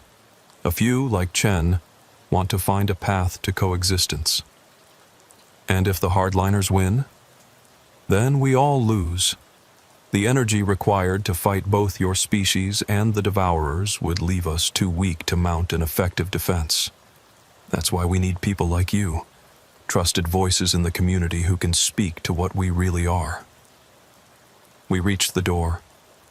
Outside, I could see the 5 cars, still running, still waiting. The cars, I said. Why always the same 5? Anchors. They hold this space stable, prevent it from drifting too far from your reality. They were the first vehicles we successfully copied, and they've become quantum locked to this location. As long as they exist here, this way station remains accessible. And if someone destroyed them? Then this pocket would collapse, killing everyone inside and possibly creating a rift that the Devourers could exploit to arrive sooner. So you're vulnerable. Extremely. That's the other reason we need allies. Protection. I stepped outside, back into the normal world. The transition was jarring, from the vast, impossible space to a mundane rest area in Ohio. The others followed, the humans who'd chosen to stay and help. You can leave, David Chen told me. Drive away, forget this happened. We won't stop you or follow you. But if you choose to help, if you choose to be a bridge between our worlds, we'll be here, every night at 2:47 a.m. Why that specific time? That's when the barriers are thinnest here, when our first scout successfully crossed over. Time has meaning in ways your physics hasn't discovered yet. I looked at them all. These impossible beings trying to save themselves and us. These humans who'd sacrificed everything to help. The smart thing would be to leave, to pretend none of this was real. But I'd never been particularly smart. "I'll help," I said, "but on one condition." "Name it," my double said. "No more replacing people without their consent. You want to copy someone's form, you ask first. You explain what's happening. You give them a choice. That will slow our integration significantly. Without perfect copies, we'll be discovered more easily. Maybe, but it's the right thing to do. If we're going to face the end of the world together, we need to trust each other, and trust starts with honesty." My double was quiet for a long moment, then nodded. "Agreed. It will make things harder, but perhaps that's what we need. The easy path led to fear and misunderstanding. Perhaps the harder path will lead to something better." I headed back to my truck, my head spinning with everything I'd learned. As I climbed into the cab, my double called out one more time. "Dale, there's something else. The Devourers, they're not just mindless destroyers. They're looking for something. Something that exists in realities like ours." "What?" "We don't know. But whatever it is, they'll consume everything to find it. Unless we stop them first." I started my engine and pulled out of the rest area. In my mirrors, I watched the 5 cars fade into the darkness. By the time the next driver passed by, they'd be gone. The rest area empty and normal. Until 2:47 a.m. came around again. I drove for the rest of the night, thinking about everything I'd seen and heard. When dawn broke, I pulled into a truck stop and did something I hadn't done in years. I called my ex-wife. "Dale?" She sounded surprised. "It's 6 in the morning." "I know, I'm sorry, I needed to hear your voice." "Are you okay? You sound strange." "I'm fine. Better than fine, actually. Listen, Sarah, if I told you to pack up and be ready to leave at a moment's notice, would you trust me?" "Dale, you're scaring me." "I know, and I can't explain everything right now. But something's coming, and when it does, I need you to trust me. Can you do that?" There was a long pause. "You haven't asked me to trust you in 5 years." "I know. I'm asking now." "Okay. Okay, Dale. If you say to run, I'll run." "Thank you. And Sarah, stock up on supplies. Water, non-perishables, first aid. Tell your friends to do the same. Don't make a big deal about it, just be prepared." "Dale, what's going on?" "The world's changing, Sarah, faster than anyone realizes. But maybe if we're smart and lucky and brave, we'll get through it." I hung up and looked around the truck stop. Normal people living normal lives, completely unaware that their reality was about to collide with something beyond imagination. Part of me envied them. But another part, the part that had stood in that impossible space between worlds, felt privileged to know the truth. I ordered coffee and opened my laptop, logging into the largest trucker forum I knew. It was time to start spreading the word, carefully, subtly. Not enough to cause panic, but enough to prepare. Because if those probability matrices were right, we had maybe 2 years before everything changed. The post I wrote was simple. "Fellow drivers, keep your eyes open out there. Things are getting strange on the highways, and they're going to get stranger. If you see something unusual at a rest area, don't panic. Don't shoot. Try to understand. We're all in this together, even the things that don't look like us.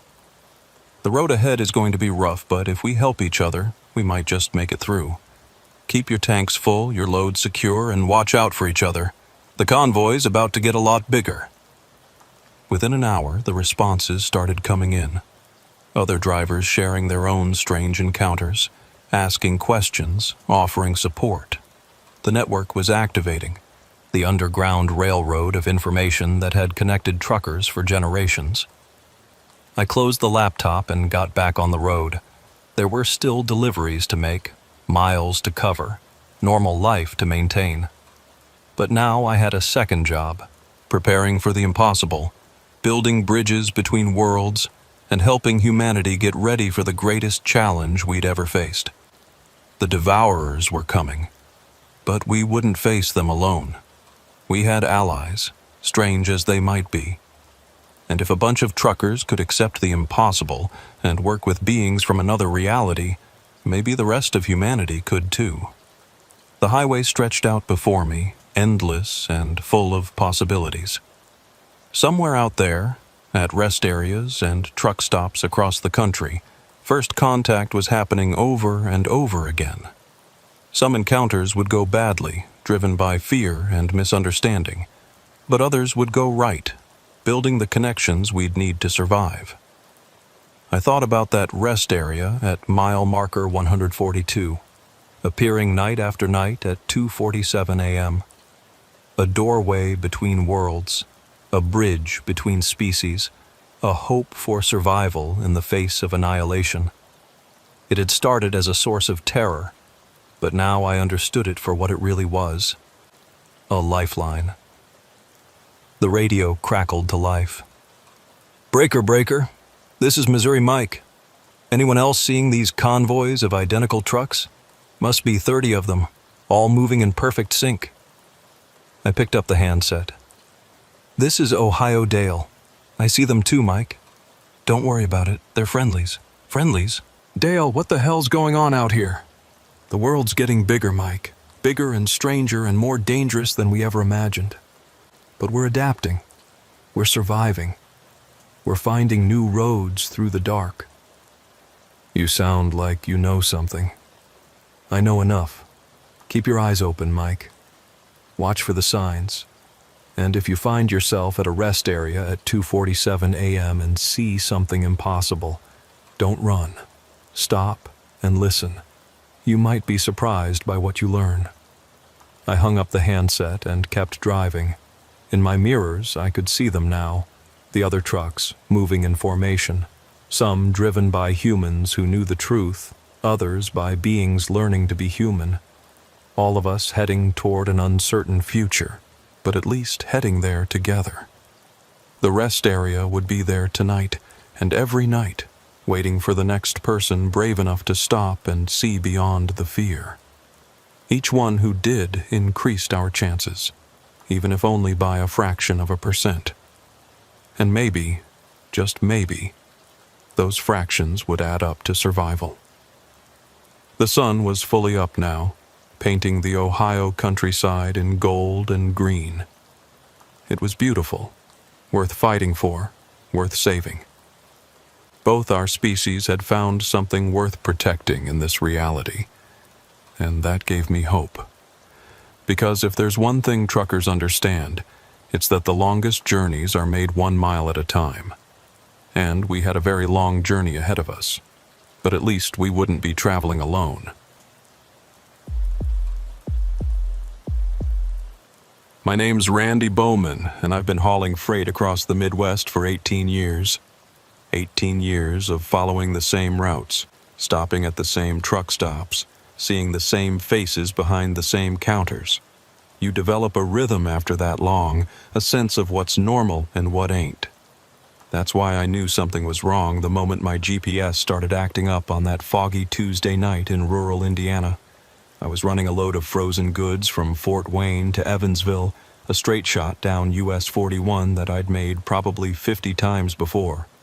Should have been simple, 6 hours of mindless driving through cornfields and small towns, maybe a stop for coffee in Terre Haute. But around 11 p.m., just south of Lafayette, my GPS started recalculating. "Turn right in 500 feet, the synthetic voice announced. I looked at the screen, confused. There was no turn coming up, just empty fields on both sides of the highway. But the GPS insisted, showing a road that definitely wasn't there. "Recalculating," it said when I passed the invisible turn. "Make a U-turn when possible." I've had GPS units go wonky before. It happens when you're constantly crossing state lines and dealing with construction zones. Usually, I just ignore it and follow the signs. But this time was different. The screen started showing roads I'd never seen before, a whole network of highways that didn't match anything I could see through my windshield. Then the fog rolled in. It came out of nowhere, thick as cotton and glowing slightly in my headlights. One moment I could see half a mile ahead. The next I could barely see past my hood. I slowed down to 30, hazards on, white-knuckling the steering wheel. "Turn right now," the GPS commanded. This time there was a road. A narrow two-lane that I swear hadn't been there 30 seconds earlier. The rational part of my brain said to keep going straight, stick to US 41, wait for the fog to clear. But something about that road called to me.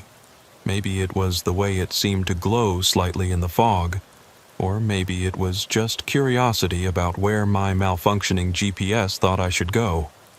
I turned. The moment my truck left the highway, everything changed. The fog was still there, but it was different, lighter, almost luminescent. The road surface was too smooth, like it had just been paved, but there were no construction signs, no smell of fresh asphalt. My GPS screen flickered and showed my location as Harmonville, Indiana. I'd been driving Indiana roads for nearly 2 decades. There was no town called Harmonville. The road wound through what should have been cornfields but looked more like wheat, except wheat that seemed to shimmer and move without any wind. After about 3 miles, I saw lights ahead. Streetlights, shop signs, the glow of windows. A town materialized out of the fog like something from a dream. The sign at the town limits read, "Welcome to Harmonville. Population 2,847. Established 1952. I pulled out my phone to check Google Maps, but I had no signal. Not weak signal, no signal at all. The screen showed no service, where the carrier name should be. The town's main street looked like something from a Norman Rockwell painting. Perfect storefronts with hand-painted signs, flower boxes under every window, American flags hanging limp in the still air. But it was nearly midnight, and every business was lit up like it was noon. Through the windows I could see people shopping, eating in diners, getting haircuts. All at midnight on a Tuesday. I needed to turn around, get back to the highway, but the street was too narrow for my 18-wheeler. I'd have to find a place to turn around, maybe a parking lot or a side street. I kept driving slowly through town, looking for an opportunity. That's when I noticed the people noticing me. They didn't just glance at my truck the way people usually do. They stopped what they were doing and stared. A man getting a haircut turned in his chair to watch me pass. A woman carrying shopping bags stood frozen on the sidewalk. Kids playing in a yard, at midnight, stopped mid-game to track my movement. They were all smiling, every single one of them. Not natural smiles either, but the kind you'd see in a yearbook photo. Forced, held too long, involving only the mouth and not the eyes. I finally found a large parking lot behind what looked like a grocery store. As I was backing up to turn around, someone knocked on my door. I nearly jumped out of my skin. It was a man in his 50s, wearing clothes that looked straight out of the 1950s. Wool slacks, white shirt, thin black tie. His smile was so wide it looked painful. "Hello there, friend," he called out, voice artificially cheerful. "Don't see many big rigs in Harmonville. You lost?" I rolled down my window partway. "Yeah, GPS sent me the wrong way. Just trying to get back to 41. His smile somehow got wider. "Oh, that's a shame. GPS units always have trouble finding us. We're kind of off the beaten path, you might say. But since you're here, why don't you stay for a bite? Rosie's Diner makes the best pie in Indiana, and they're open all night." "Thanks, but I need to get back on the road. Got a deadline." "Nonsense. You can't drive in this fog. It's dangerous out there. Much safer to wait it out here in town. We've got a nice motel, very reasonable rates. I'm Gary, by the way. Gary Henderson. I'm what passes for the mayor around here." Everything about this felt wrong. The midnight sunshine of activity, the 1950s aesthetic, the way Gary's eyes never seemed to blink. But he was right about one thing. The fog was dangerous. Maybe waiting it out wasn't the worst idea. "How long does the fog usually last?" I asked. "Oh, it comes and goes. Should clear up by morning. Come on, let me buy you a cup of coffee at least. You look tired, and Rosie's coffee could wake the dead." He laughed at his own joke, a sound like grinding gears trying to mimic human mirth. Against my better judgment, I agreed to the coffee. I figured I could ask around, maybe find out what was really going on in this place. I pulled my truck into a proper parking space and followed Gary down the street to Rosie's diner. The inside was exactly what you'd expect from a 1950s diner. Red vinyl booths, checkerboard floor, chrome everything. A jukebox in the corner played Mr. Sandman by the Chordettes. The place was packed, every booth and stool occupied by people eating full meals at what was now past midnight. Gary led me to the only empty booth right by the window. A waitress appeared immediately. Blonde, beehive hairdo, pink uniform, that same painful smile. "What can I get you boys?" she asked, pencil poised over her notepad. "Coffee for me, Diane," Gary said. "And for our new friend?" "Just coffee," I said. "Oh, you have to try the pie," Diane insisted. "Rosie made apple, cherry, and rhubarb fresh this evening. Just coffee, thanks." Her smile flickered for just a moment like a TV with bad reception. "Of course. 2 coffees coming right up." She glided away, and I noticed she wasn't the only waitress. There were 3 others, all with the same hairstyle, same uniform, same smile. They moved in perfect synchronization, like they were choreographed. "So," Gary said, settling into the booth, "what brings you through Indiana? Besides our troublesome GPS coordinates, of course." "Just hauling freight. Frozen goods from Fort Wayne to Evansville." "Frozen goods? How modern. We don't get many refrigerated trucks here. Most of our deliveries come by regular truck. Old-fashioned, you might say." "When do you get deliveries? I didn't see any industrial areas coming in." "Oh, we're very self-sufficient here in Harmonville. Grow our own food, make our own clothes. We like to keep things simple, traditional." Diane returned with our coffees. The mug was burning hot, but the coffee inside was exactly body temperature. It tasted like coffee-flavored water, as if someone had described coffee to someone who'd never tasted it and they'd tried to recreate it. "Good, isn't it?" Gary asked, taking a big sip of his own. "Rosie's special blend." I nodded, pretending to drink while actually just touching the mug to my lips. Through the window, I could see people walking by on the sidewalk.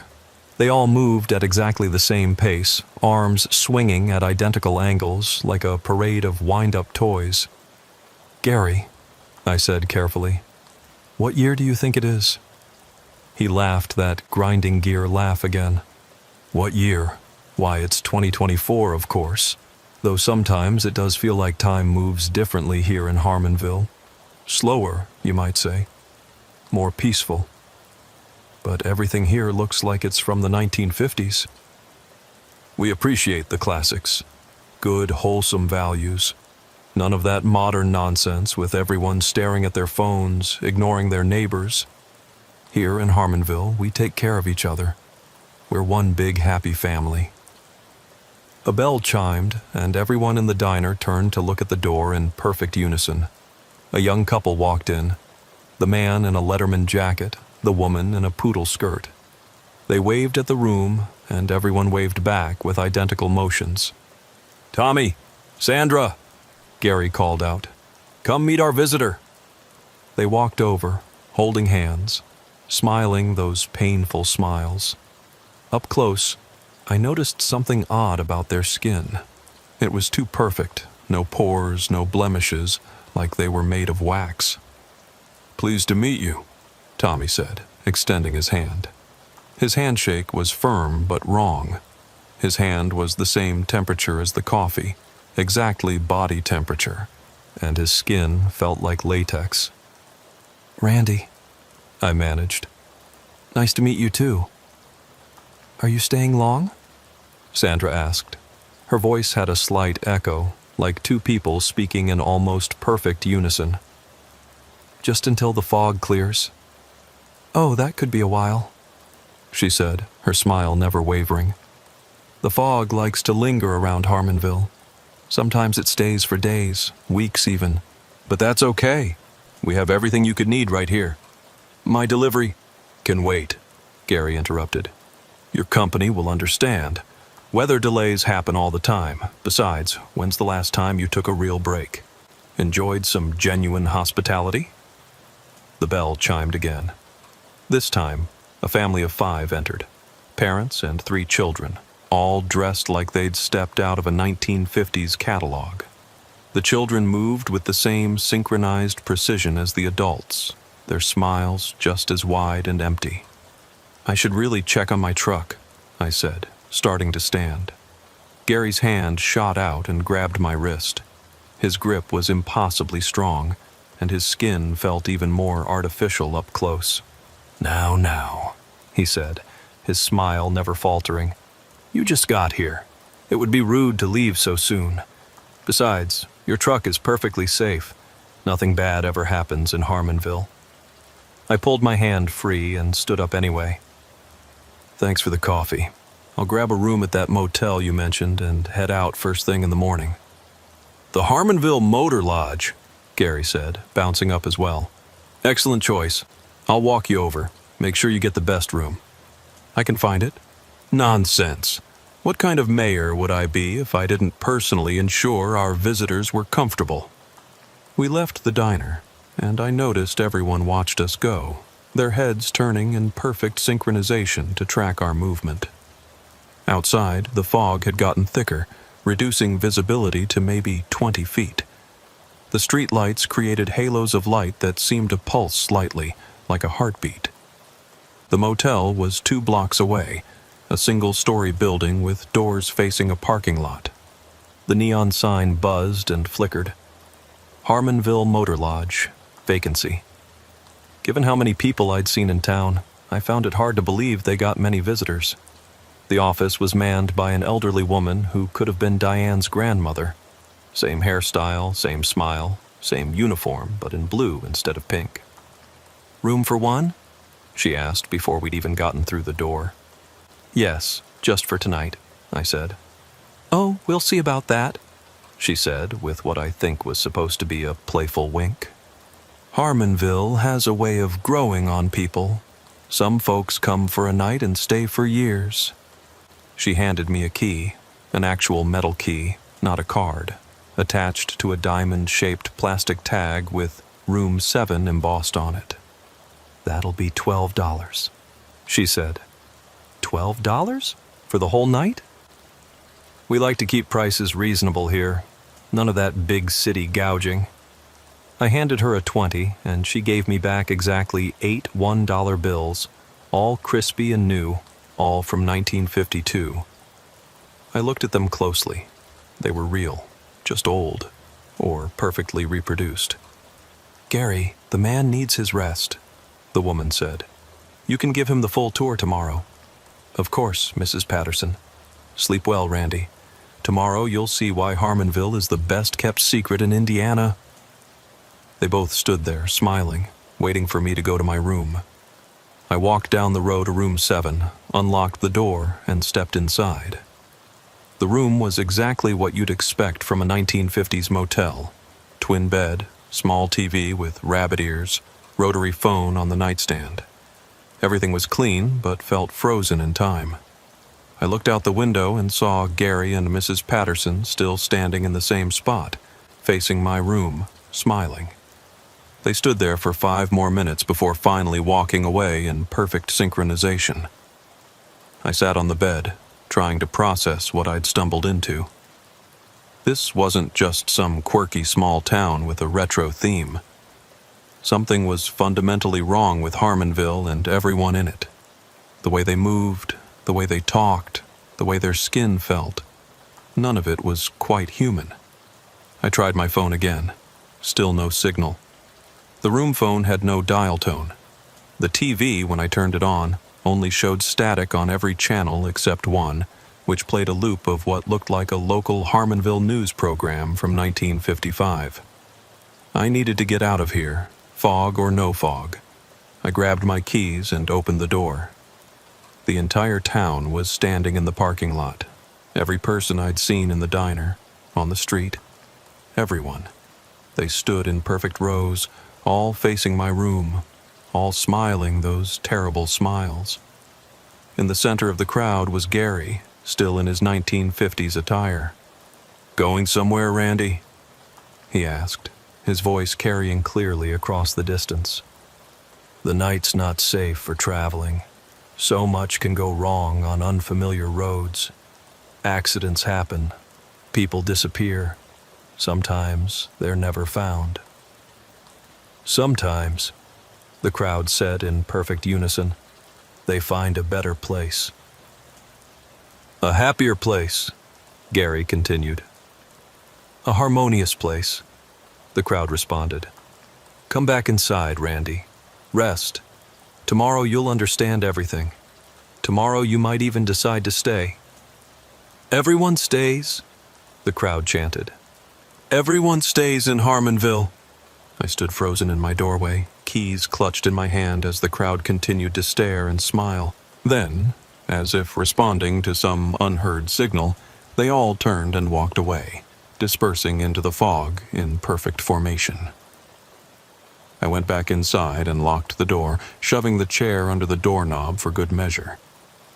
Through the window, I could see a figure standing under the streetlight across from my room. They stood there all night, unmoving, watching. I didn't sleep. How could I? I sat on the bed, fully dressed, truck keys in my hand, waiting for dawn and praying the fog would clear. But even as the sky began to lighten outside, the fog remained, thick as ever. And I was starting to understand that maybe the fog wasn't keeping me here by accident. Maybe Harmonville didn't want me to leave. Maybe no one ever left Harmonville. Dawn came, but it didn't bring relief. The fog was still there, maybe even thicker than before.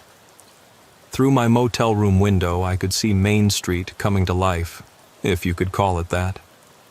People emerged from buildings like clockwork, all at exactly 6 a.m., all walking to their destinations with that same synchronized gait. I'd spent the night studying every inch of the room, looking for something, anything that might explain what Harmonville really was. The Gideon Bible in the nightstand was wrong. The verses were almost right, but not quite, like someone had tried to recreate it from memory. In the beginning was the harmony, and the harmony was with God, and the harmony was God. The phone book, who still had phone books, listed hundreds of names, all with the same handful of last names repeated: Henderson, Patterson, Wilson, Baker, Smith. The addresses were all variations of the same few street names: Main, Elm, Oak, Harmony. At 7 a.m. sharp, someone knocked on my door. "Mr. Bowman, it's Diane from the diner. I brought you breakfast." I hadn't ordered breakfast. I approached the door carefully. "Thanks, but I'm not hungry." "Oh, but you have to eat. It's the most important meal of the day. And Rosie made her special pancakes just for you." "Leave it outside. I'll get it in a minute." There was a pause. "Mr. Bowman, that would be rude. In Harmonville, we believe in proper hospitality. Person to person, face to face." I cracked the door open, keeping the chain on. Diane stood there with the tray, still wearing that pink uniform, still smiling that painful smile. But in the morning light, I could see more details I'd missed the night before. Her skin had a subtle sheen to it, like plastic. Her eyes never actually focused on me. They seemed to look through me at some fixed point. "I'm really not hungry," I said. "Everyone's hungry in the morning," she replied, her voice taking on a strange insistence. Everyone eats breakfast in Harmonville. It's what people do. Normal people, you mean? Her smile flickered again. Yes, normal people. Like us. Like you're going to be. That last part sent ice through my veins. What did you say? I said you're going to eat breakfast, aren't you? She pushed the tray toward the gap in the door. The smell of pancakes and syrup wafted through, but underneath it was something else. Something chemical, like formaldehyde. I need to check on my truck, I said, closing the door. Your truck is fine, she called through the door. Gary made sure of it. He's waiting for you at the diner when you're ready for that tour. Don't keep him waiting too long. Gary doesn't like to be kept waiting. I heard her footsteps walking away, but she was wearing heels, and they clicked in a perfect rhythm, like a metronome. I waited another 10 minutes, then carefully opened the door. The tray was still there, the food looking perfect, but wrong. The pancakes were too circular, the butter pats too square, the syrup too glossy. I left it there and headed for my truck. The parking lot was empty except for my rig, which looked untouched. But when I climbed up to check the cab, I found something that made my blood run cold. My logbook was open on the passenger seat, and someone had filled in entries for the next 3 days. All showing stops in Harmonville. All in my handwriting, but I hadn't written them. I started the engine. It turned over fine, but when I put it in gear and tried to move, the truck lurched forward about a foot and died. I tried again. Same result. The fuel gauge showed full. All the indicators were normal, but the truck wouldn't run for more than a second. Engine trouble? I nearly jumped out of my skin. Gary was standing right beside my door, having approached without making a sound. It was running fine last night, I said. Machines are funny things. Sometimes they just know when it's time to rest, like people. You look tired, Randy. Did you sleep at all? Not much? The first night in a new place is always hard. But don't worry. Tonight will be easier.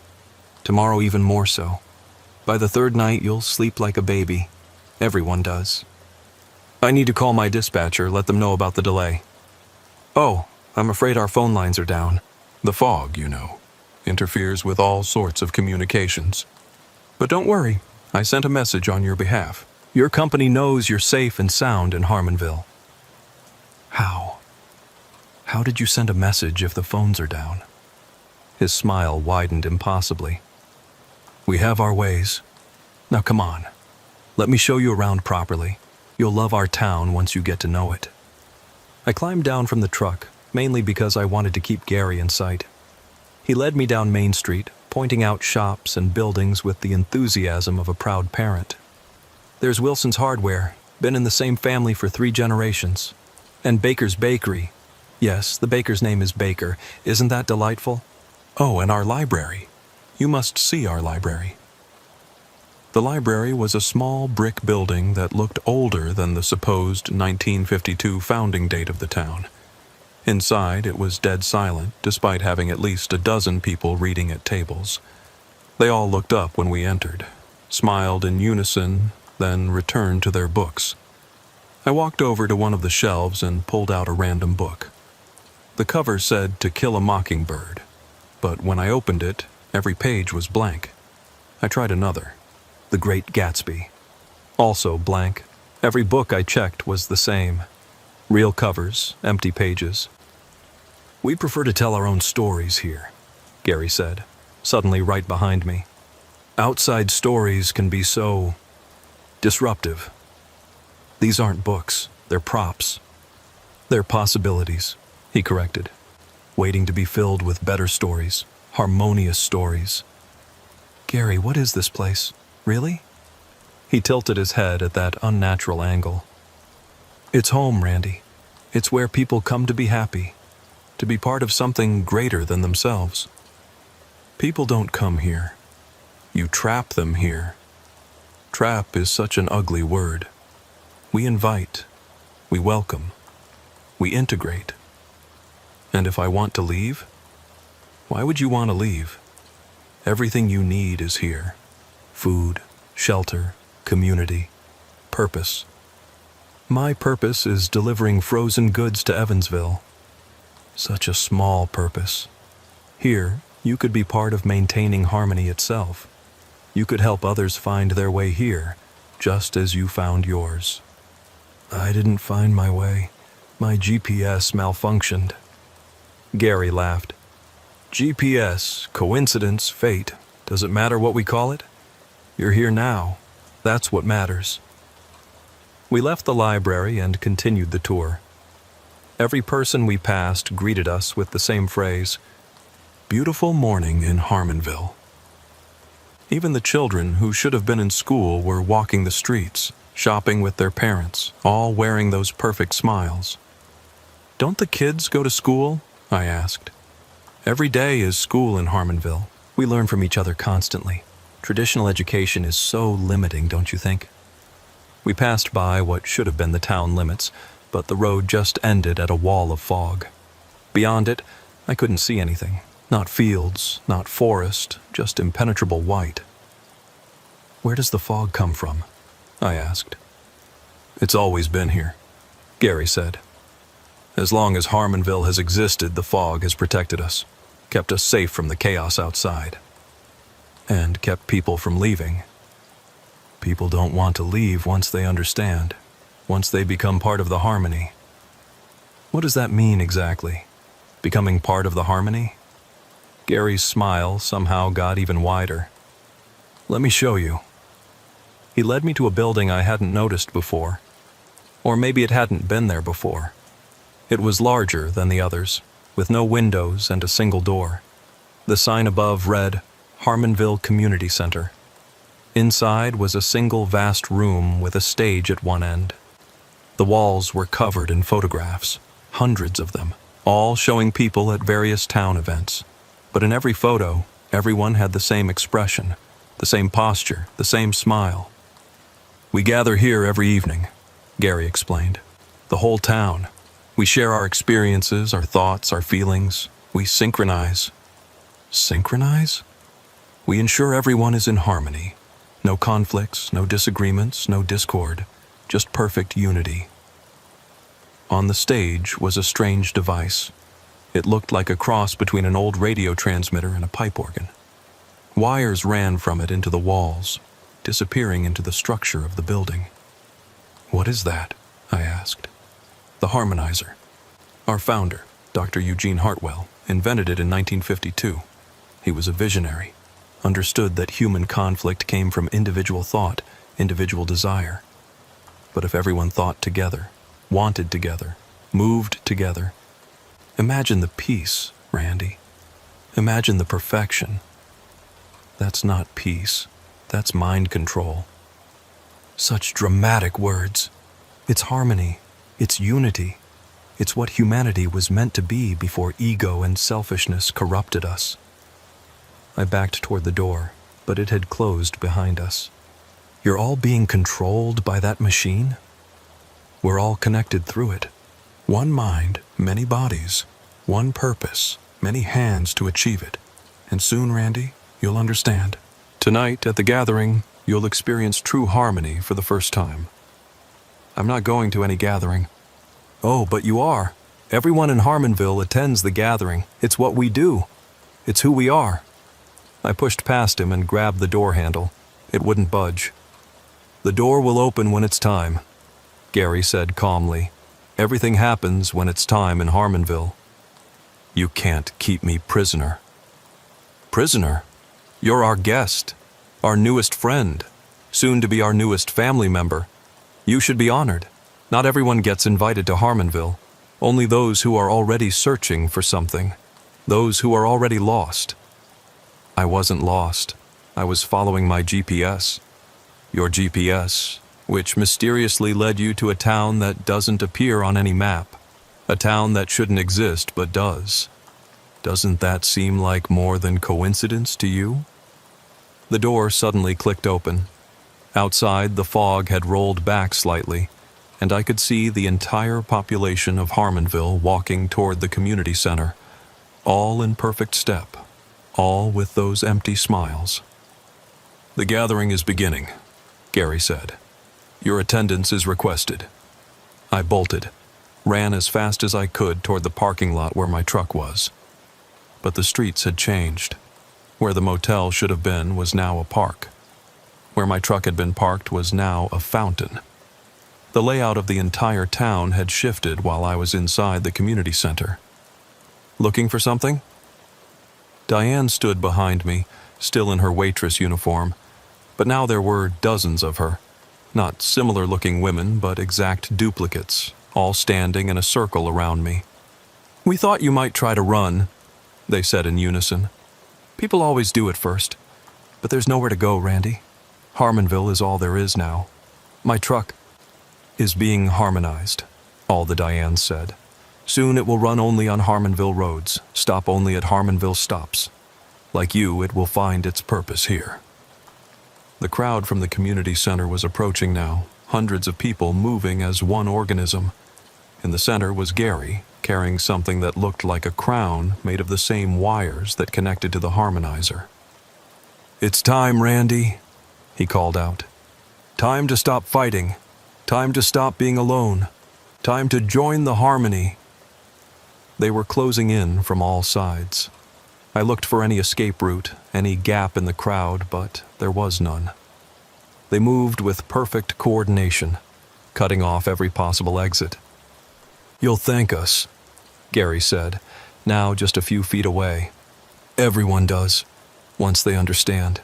Once they feel the peace of never having to make another decision, another choice, never having to be alone with your thoughts again." "That's not living," I shouted. "That's being a robot." "It's being perfect," the crowd responded in unison. "It's being eternal. It's being happy." Gary raised the wire crown. "Welcome to Harmonville, Randy. Welcome to forever." I did the only thing I could think of. I charged straight at Gary, knocked him down, and grabbed the crown. The moment my hands touched it, I felt it. The harmonizer's pull. Thousands of thoughts that weren't mine flooding my consciousness, trying to drown out my own inner voice. "Join us. Be one. Be harmony."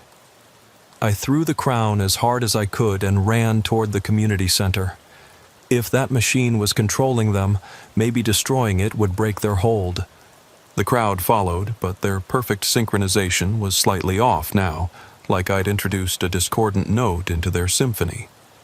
Inside the community center, the harmonizer was humming, glowing with an eerie light. I looked for something to smash it with and found a fire axe on the wall. As I raised it, Gary appeared in the doorway. "You don't understand what you're doing," he said, and for the first time, his smile was gone. "Without the harmonizer, we're nothing.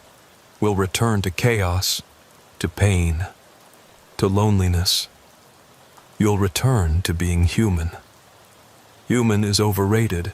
Human is flawed. We've evolved beyond that. You've been enslaved by a machine built by a madman. Dr. Hartwell saved us.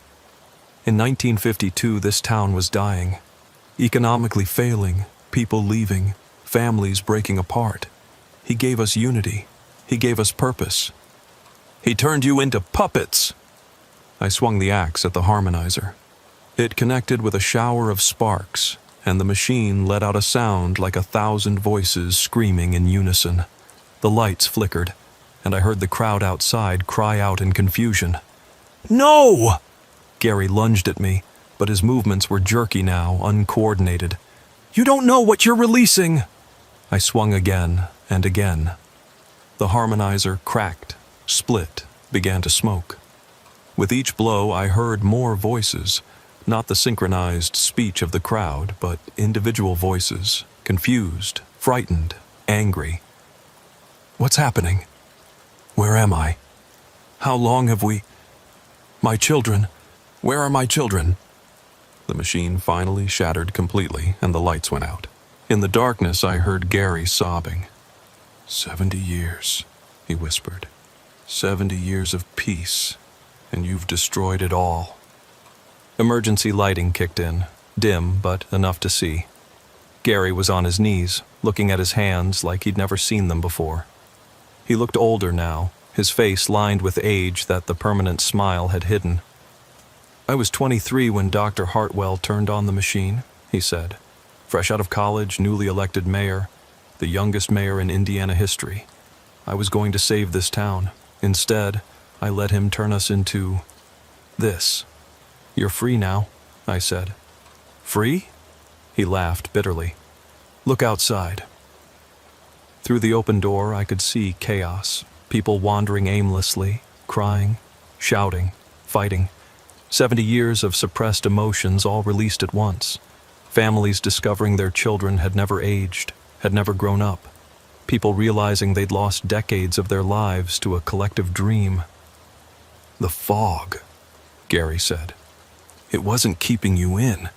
It was keeping us in. The harmonizer created it, maintained it. Without it..." The fog was dissipating. For the first time, I could see beyond the town limits.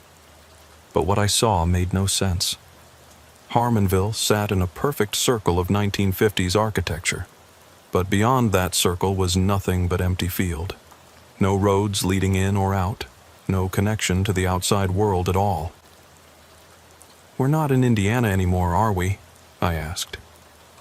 "We're nowhere," Gary said. "Everywhere. Between. Dr. Hartwell didn't just build a machine to control minds. He built one that removed us from normal space. We exist in a bubble, a pocket dimension accessible only when conditions are right, when the fog appears on certain roads, when someone is lost enough to find us. Then how do I get home? I don't know. The harmonizer brought you here. Without it..." He stood up, suddenly looking every one of his 90-plus years. "You may have freed us from the harmony, but you've trapped us all in chaos, and yourself with us." Outside, the town was tearing itself apart. People who'd been neighbors for 70 years suddenly didn't recognize each other. The duplicate Dianes were merging and splitting randomly, screaming as their shared identity fractured. Buildings that had been maintained by collective will were aging rapidly, paint peeling, wood rotting, brick crumbling. "There has to be a way out," I said. "The founder's house," Gary said weakly. "Dr. Hartwell's original laboratory. If there are answers, they'll be there. Oak Street, number 7. But hurry. Without the harmonizer maintaining the pocket dimension, I don't know how long this place will hold together." I ran through the chaotic streets. People grabbed at me, begging for help, for answers, for someone to tell them what to do. But I couldn't help them. I could barely help myself. The house at 7 Oak Street looked older than the rest of town, Victorian rather than 1950s suburban. The door was locked, but I kicked it in. Inside was a study filled with papers, journals, and equipment that looked like it belonged in a mad scientist's laboratory. I found Dr. Hartwell's journal and started reading, skipping through pages of equations and theories until I found what I needed. The transportation frequency must be maintained at exactly 432 Hz to sustain the pocket dimension. Any variation will cause spatial displacement. To return subjects to original reality, reverse the polarity while broadcasting at 528 Hz. Warning: this will collapse the pocket entirely. Any consciousness not properly anchored will be lost. I didn't understand most of it, but I found what looked like a smaller version of the harmonizer in the basement. This one was more complex, with additional dials and switches. A note taped to it read, "Emergency return protocol. Use only in case of complete harmonic failure." As I powered it up, Gary appeared in the doorway, followed by several other townspeople. "You found it," he said. "The way home. It says it will collapse the pocket dimension. What happens to all of you? We were never meant to exist this long anyway. We should have aged, died, been replaced by new generations. Instead, we've been stuck in an eternal loop. Maybe it's time for it to end.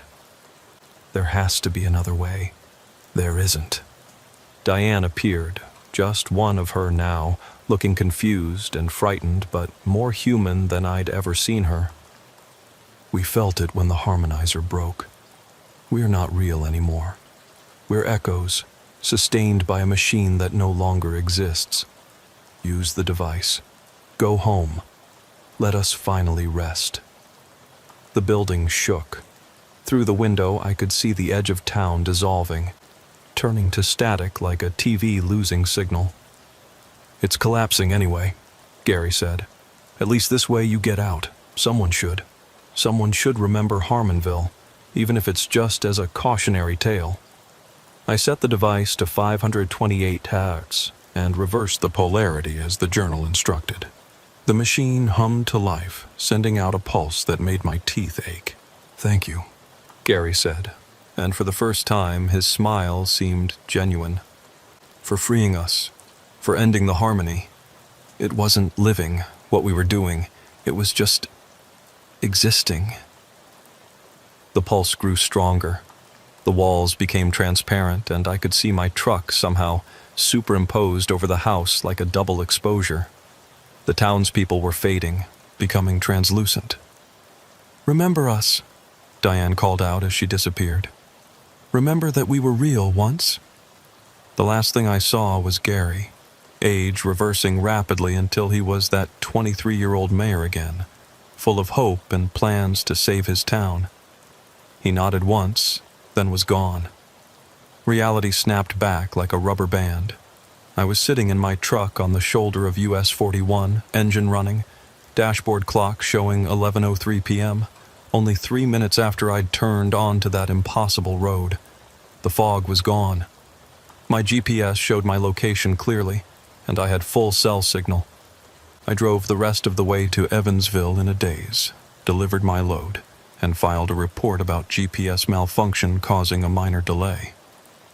No one questioned it. Why would they? But I kept Dr. Hartwell's journal.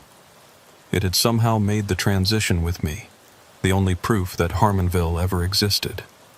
In it I found his final entry, dated the day he activated the harmonizer. "Today I save this town from itself.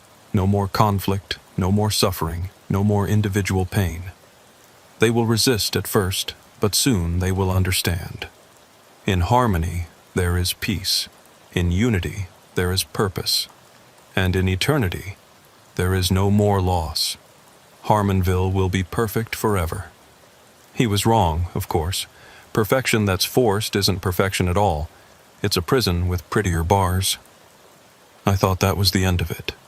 Delivered my load, filed my report, went home to my apartment in Fort Wayne and tried to forget about Harmonville. But you can't forget something like that. It follows you, haunts your dreams, makes you question everything you thought you knew about reality. I kept Dr. Hartwell's journal hidden in my truck, wrapped in plastic and tucked behind the spare tire.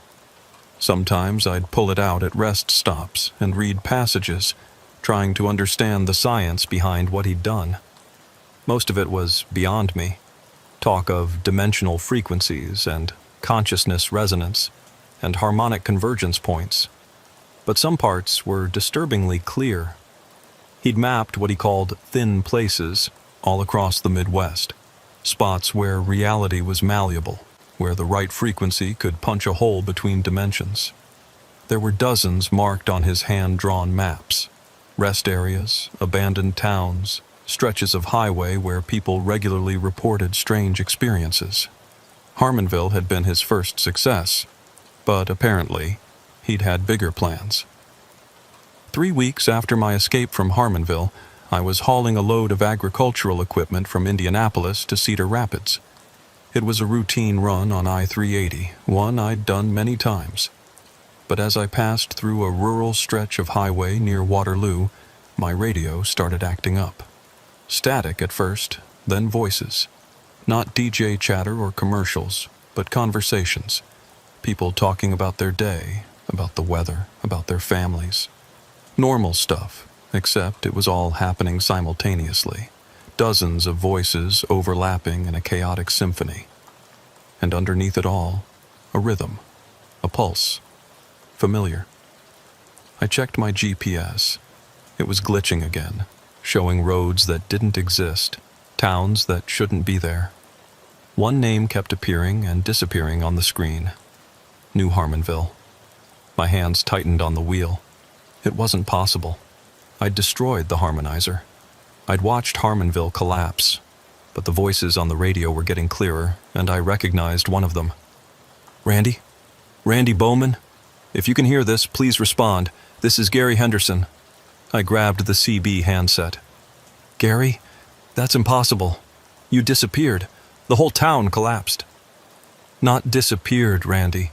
Displaced. When you destroyed the harmonizer, you didn't kill us. You scattered us. Our consciousness spread across all the thin places Dr. Hartwell had mapped. We exist in fragments now, pieces of ourselves in dozens of locations. That's not... How is that possible? The harmonizer didn't just control us, Randy. It transformed us. We became part of the frequency itself, living waves of consciousness. Without the machine to contain us, we dispersed. But we're still aware, still suffering, torn between dimensions, unable to fully exist in any of them. The static grew louder, and more voices joined in. All the people of Harmonville, talking over each other, their words blending into an incomprehensible cacophony. Please, Gary's voice cut through again. We need your help. There's a way to give us peace, to let us finally rest. But we need someone corporeal, someone still anchored in base reality. Why should I help you? You tried to trap me, to turn me into one of you. Because you're partially responsible for our current state. And because if we remain scattered like this, our presence will continue to destabilize the thin places. More people will be drawn in, lost between dimensions.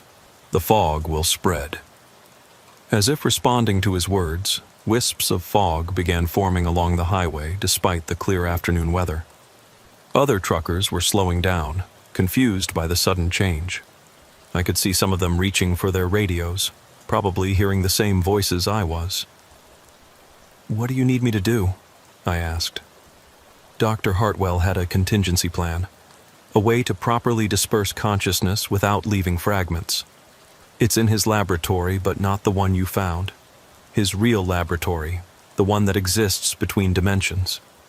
You'd need to enter one of the thin places voluntarily, find the laboratory, and activate the final harmony protocol. Enter voluntarily? After what happened last time? You'd be protected this time.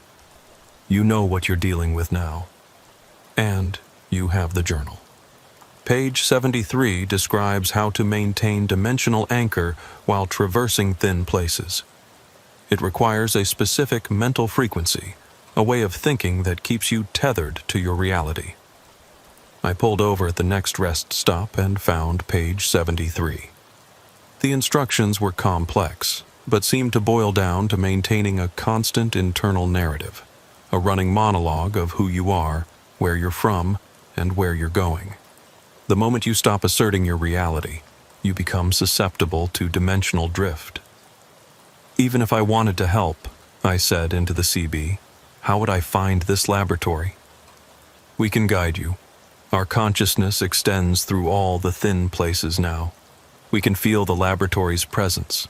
It exists in a dimensional pocket similar to Harmonville, but more stable.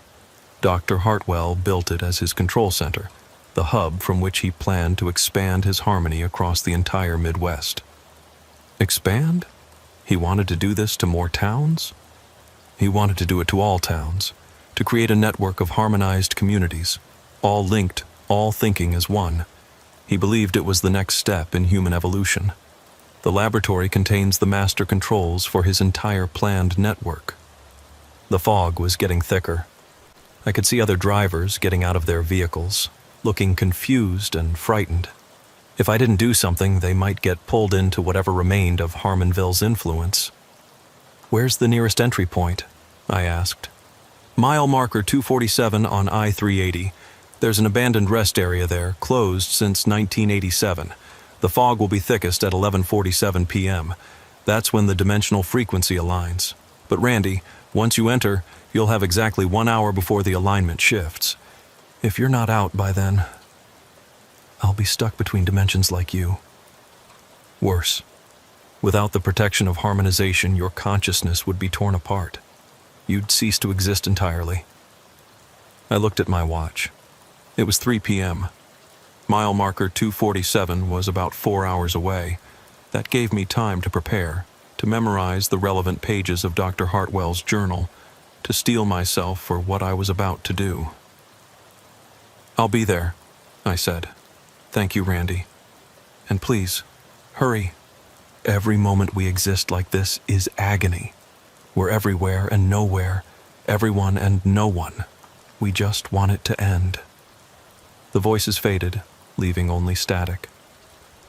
I got back in my truck and started driving, trying to ignore the way the fog seemed to follow me, always staying just at the edge of my vision.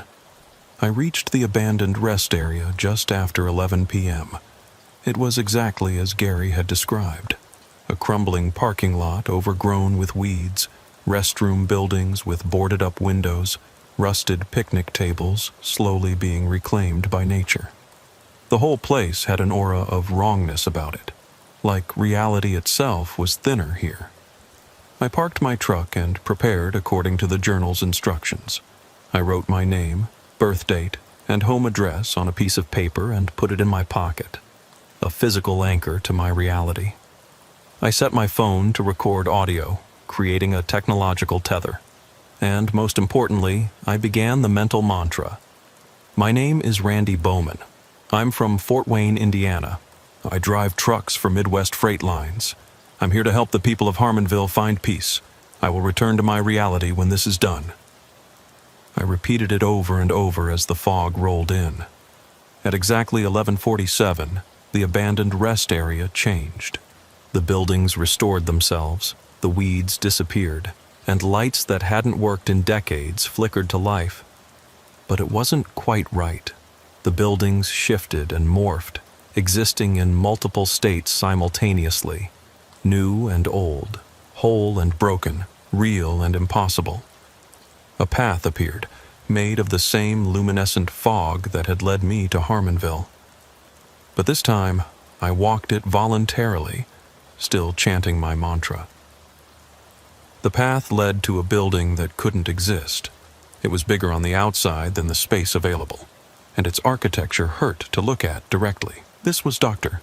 Hartwell's laboratory, existing in a fold of space-time that touched all the thin places simultaneously. Inside was chaos, equipment from every era of scientific development crammed together, Tesla coils next to quantum computers, vacuum tubes connected to fiber optic cables.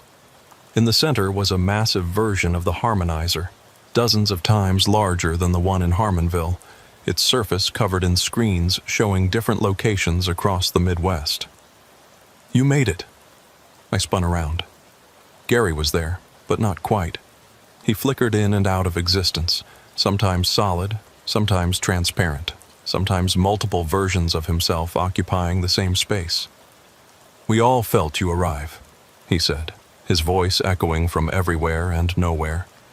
"The others are here too, spread throughout the laboratory. We can manifest more clearly here, closer to the source of our transformation." Diane appeared, or parts of her did, a face here, a hand there, constantly shifting and reforming. "The final harmony protocol is in the main control room, Dr. Hartwell's last safeguard against what we've become." They led me deeper into the laboratory, through rooms that defied physics.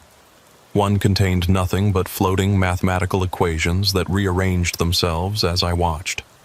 Another held what looked like preserved moments in time, fragments of Harmonville's history suspended like insects in amber. The control room was dominated by a console that looked like a church organ crossed with a nuclear reactor control panel. Above it was a portrait of Dr. Hartwell, a thin, severe-looking man with eyes that seemed to follow me even though the painting itself was static. "The protocol is there," Gary said, pointing to a series of switches covered by a glass case. "But Randy, you need to understand what it does. It doesn't just disperse us. It erases us. Completely. Every trace of our existence, every memory, every impact we've had on reality. It will be as if Harmonville never existed at all. But you're suffering. You said you wanted peace. We do. But total obliteration. It's terrifying, even after everything we've been through. I looked at the switches. 3 of them, labeled only with frequencies. 111 Hz, 222 Hz, 333 Hz. According to the journal, they needed to be activated in sequence, each one building on the last until they created what Hartwell called a consciousness dissolution wave. There might be another way, Diane said, her form solidifying slightly. We've had time to think, to explore this place. Dr. Hartwell has other machines here, other protocols. One of them might be able to reconstitute us, give us physical form again. Where? She pointed to another door. Through it, I could see a room filled with what looked like glass chambers, each one large enough to hold a person. The reharmonization chambers. He built them to create new citizens for his planned network. They can take consciousness and give it form. We could be real again, Randy. Human again. But would you be free? Or would you just be trading one form of harmony for another? They were quiet for a moment. Then Gary spoke, his voice sad but resigned. We don't know, but at least we'd exist. At least we'd have the chance to make that choice. I looked at my watch. 20 minutes had already passed. I had 40 minutes to make a decision that would affect dozens of consciousnesses. Show me how the chambers work, I said. The process was complex, but theoretically simple. Each chamber could take a dispersed consciousness and rebuild it a physical form based on its self-image. The people of Harmonville could potentially be restored, given new bodies, new lives. But there was a catch. The chambers required enormous amounts of energy, and there were only 12 of them. It would take multiple trips to restore everyone, and each trip through the thin places increased the risk of dimensional destabilization. There's something else, Gary said. We're not the only ones here. What do you mean? Dr. Hartwell, his consciousness is still present, spread through the machinery. He's been fighting us, trying to prevent us from using his equipment. He still believes in his vision of perfect harmony. As if summoned by his name, the laboratory shuddered. Screens flickered to life, all showing the same face. Dr. Hartwell, looking exactly as he did in the portrait. Interloper. His voice boomed from every speaker. You destroyed my masterpiece. You released chaos into perfection. And now you seek to compound your error. Your masterpiece was a prison, I said. It was paradise. No war, no conflict, no suffering. Only unity, only peace, only slavery. The image of Hartwell scowled. You understand nothing. Humanity is doomed to destroy itself through conflict and competition. I offered salvation. You offered oblivion. And what do you offer? You would restore these fragments to individual existence?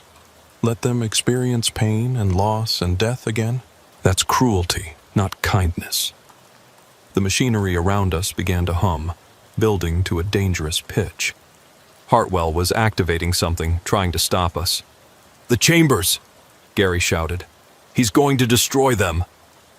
I ran to the control console. According to the journal, there was an emergency override sequence, a fail-safe Hartwell had built in case his experiments went wrong. My fingers flew over the switches, inputting the code I'd memorized. 7, 3, 5, 2, 8, 1. The humming stopped. Hartwell's image flickered with rage. You dare use my own safeguards against me? You're not really him, I said, understanding hitting me suddenly. You're just an echo, like them. A consciousness preserved in the machinery. I am eternal. I am the future of humanity. You're a ghost haunting your own failed experiment. I turned to Gary and the others. We don't have much time. Pick 12 who want to try the chambers. The rest, I'm sorry, but you'll have to wait for another trip." "If there is another trip," Diane said. "Each time someone enters the thin places, they grow thinner. Eventually they'll collapse entirely." "Then we'd better make this count." They discussed among themselves, or within themselves. It was hard to tell where one consciousness ended and another began.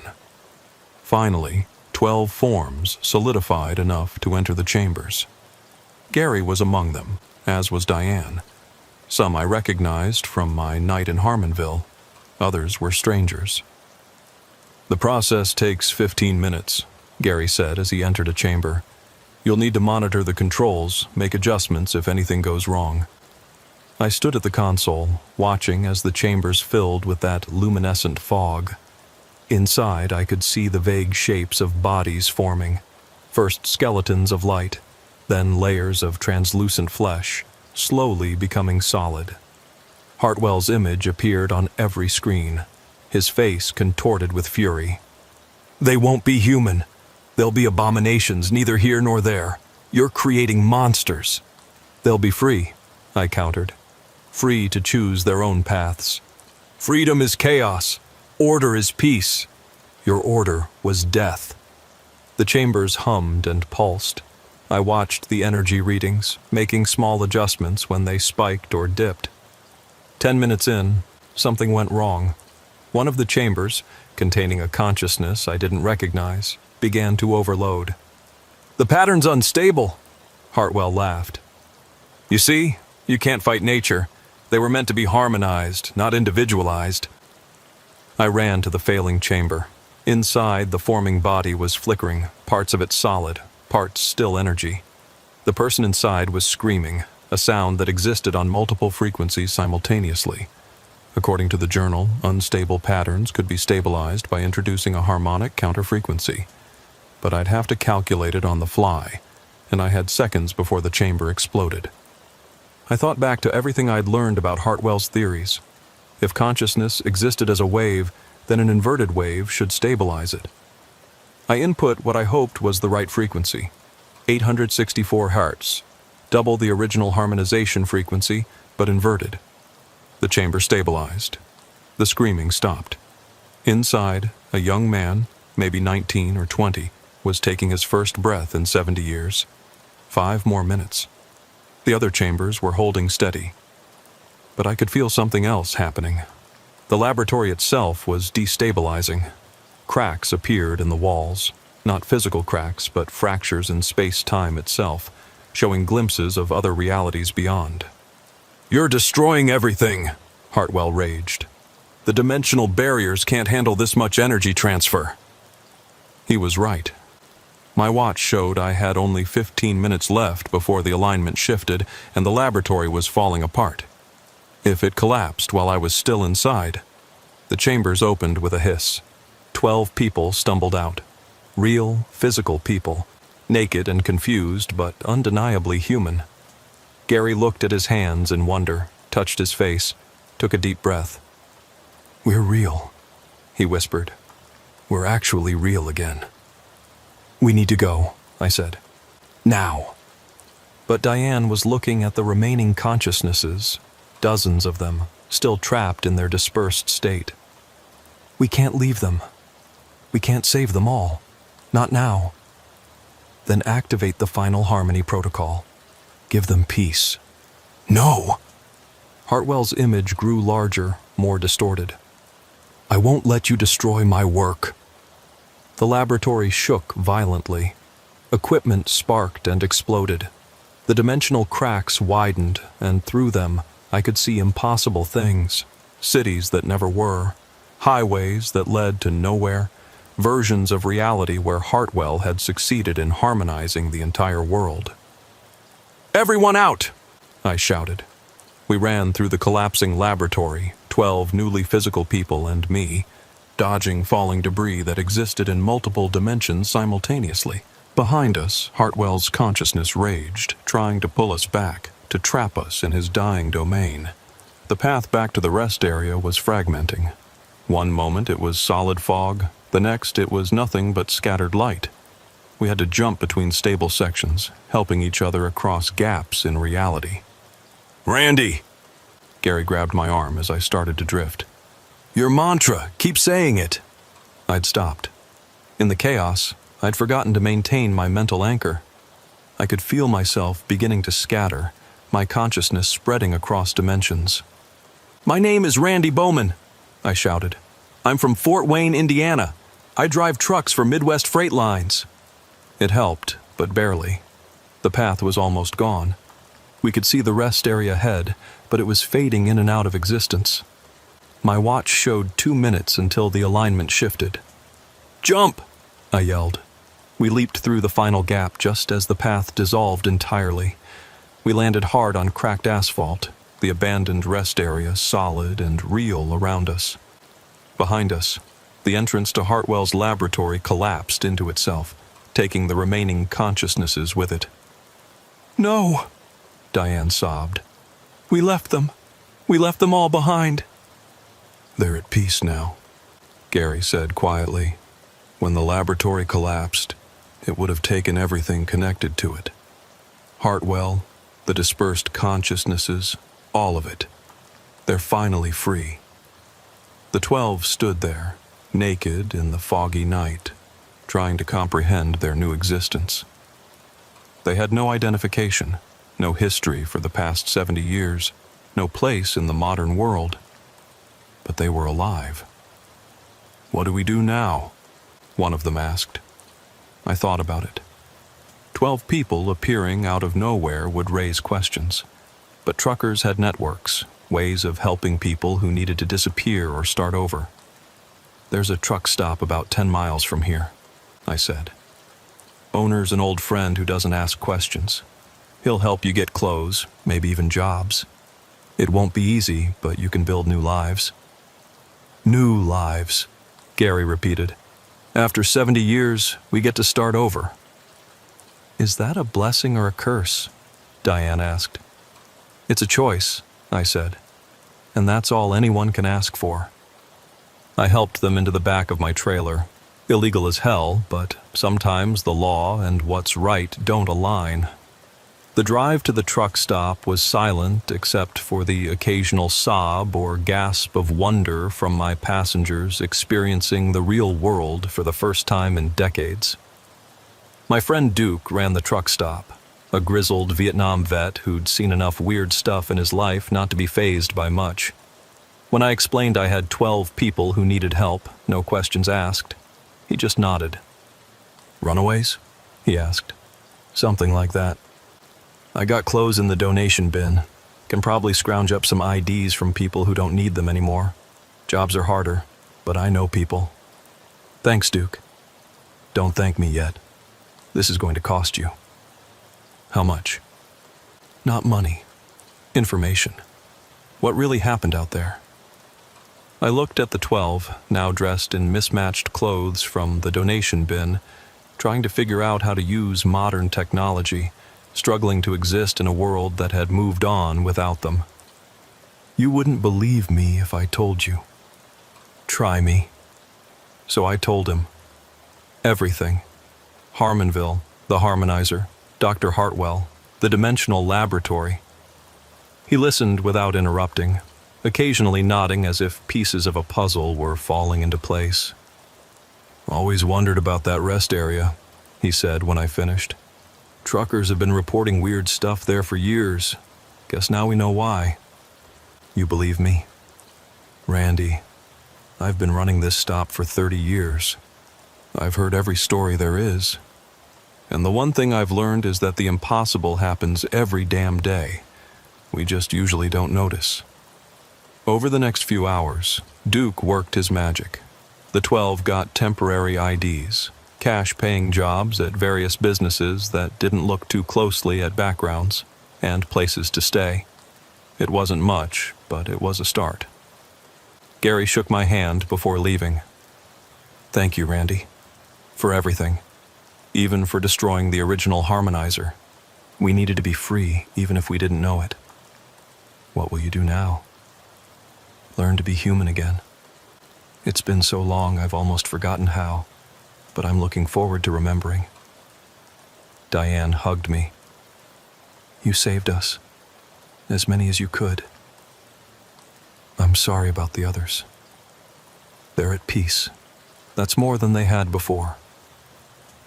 One by one they left, dispersing into the world to build new lives. I wondered if they'd stay in touch, if they'd form their own community of people displaced in time, or if they'd prefer to forget, to pretend Harmonville never existed. I got back in my truck and continued my route to Cedar Rapids. The load was late, but dispatch didn't complain too much. Weather delays, I told them. They bought it. But I kept thinking about what Duke had said, that the impossible happens every day. How many other Harmonvilles were out there? How many other experiments in human consciousness had been conducted in the thin places of reality? I still have Dr. Hartwell's journal. Sometimes I study it, trying to understand his theories, his maps of dimensional weak points. Not because I want to use them, but because I want to be prepared. If there are other towns trapped between dimensions, other people caught in impossible situations, someone should know. Someone should be watching. The fog still appears sometimes on empty highways. GPS units still malfunction near certain rest areas. And truckers still report strange encounters in the middle of the night. But now I know these aren't just stories or hallucinations. They're glimpses of a larger truth, that reality is far stranger and more fragile than we realize. Harmonville is gone, its people either freed or erased. But the thin places remain, waiting for the next lost soul to stumble through. And sometimes, on foggy nights when I'm driving through rural Indiana, I swear I can still hear the voices on the radio. Not the people of Harmonville, but others. Other experiments, other trapped souls, other places that shouldn't exist but do. I keep driving. It's what I do. But now I drive with purpose, watching for signs, listening for calls for help.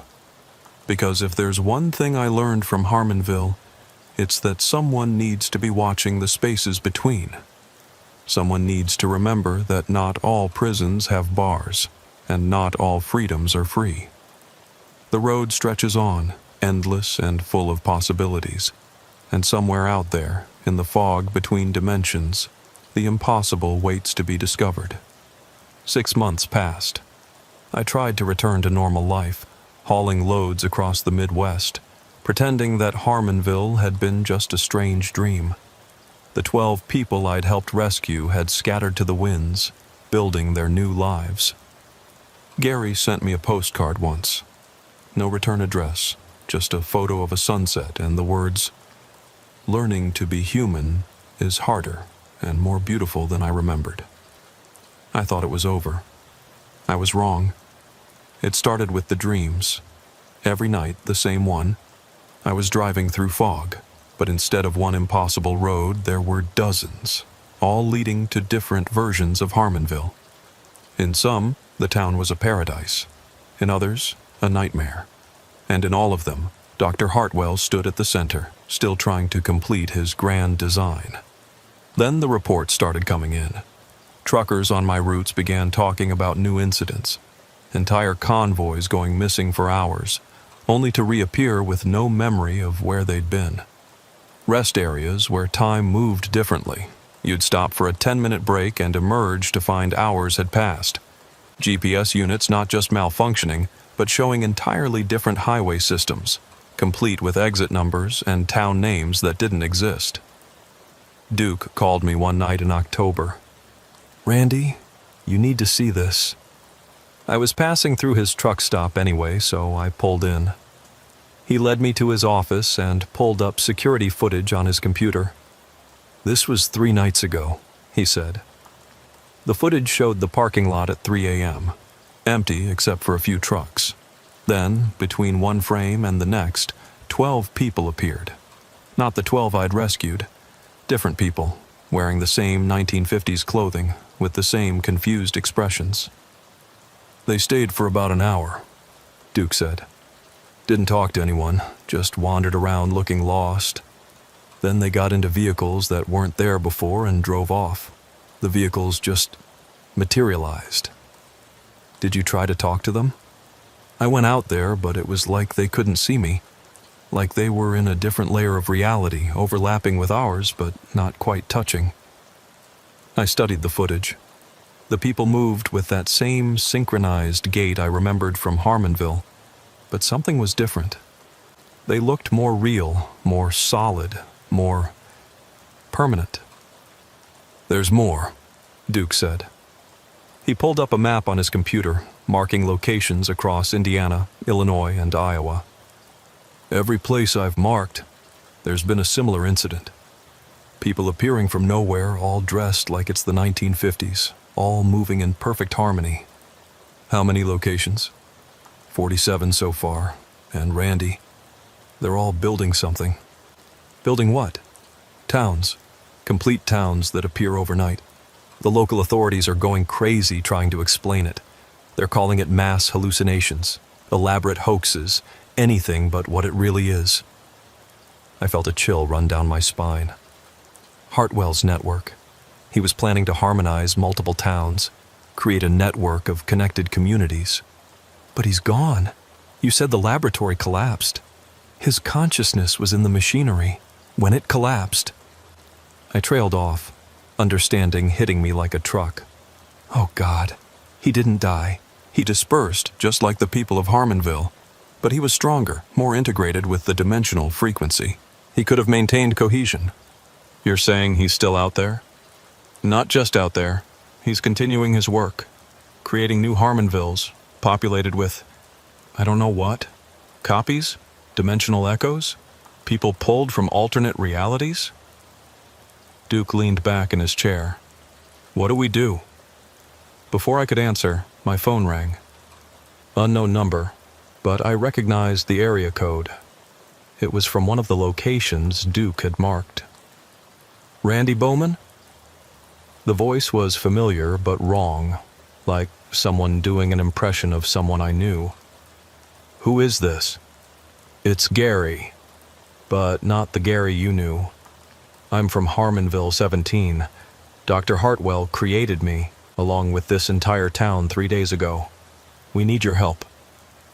You're not real. You're just copies. We're as real as the originals. We have their memories, their personalities, their hopes and fears. The only difference is we know what we are, and we don't want to be harmonized. Then resist. Fight back. We can't. We're hardwired for harmony. It's in our very existence. But you broke the original harmonizer. You freed the first Harmonville. Dr. Hartwell fears you.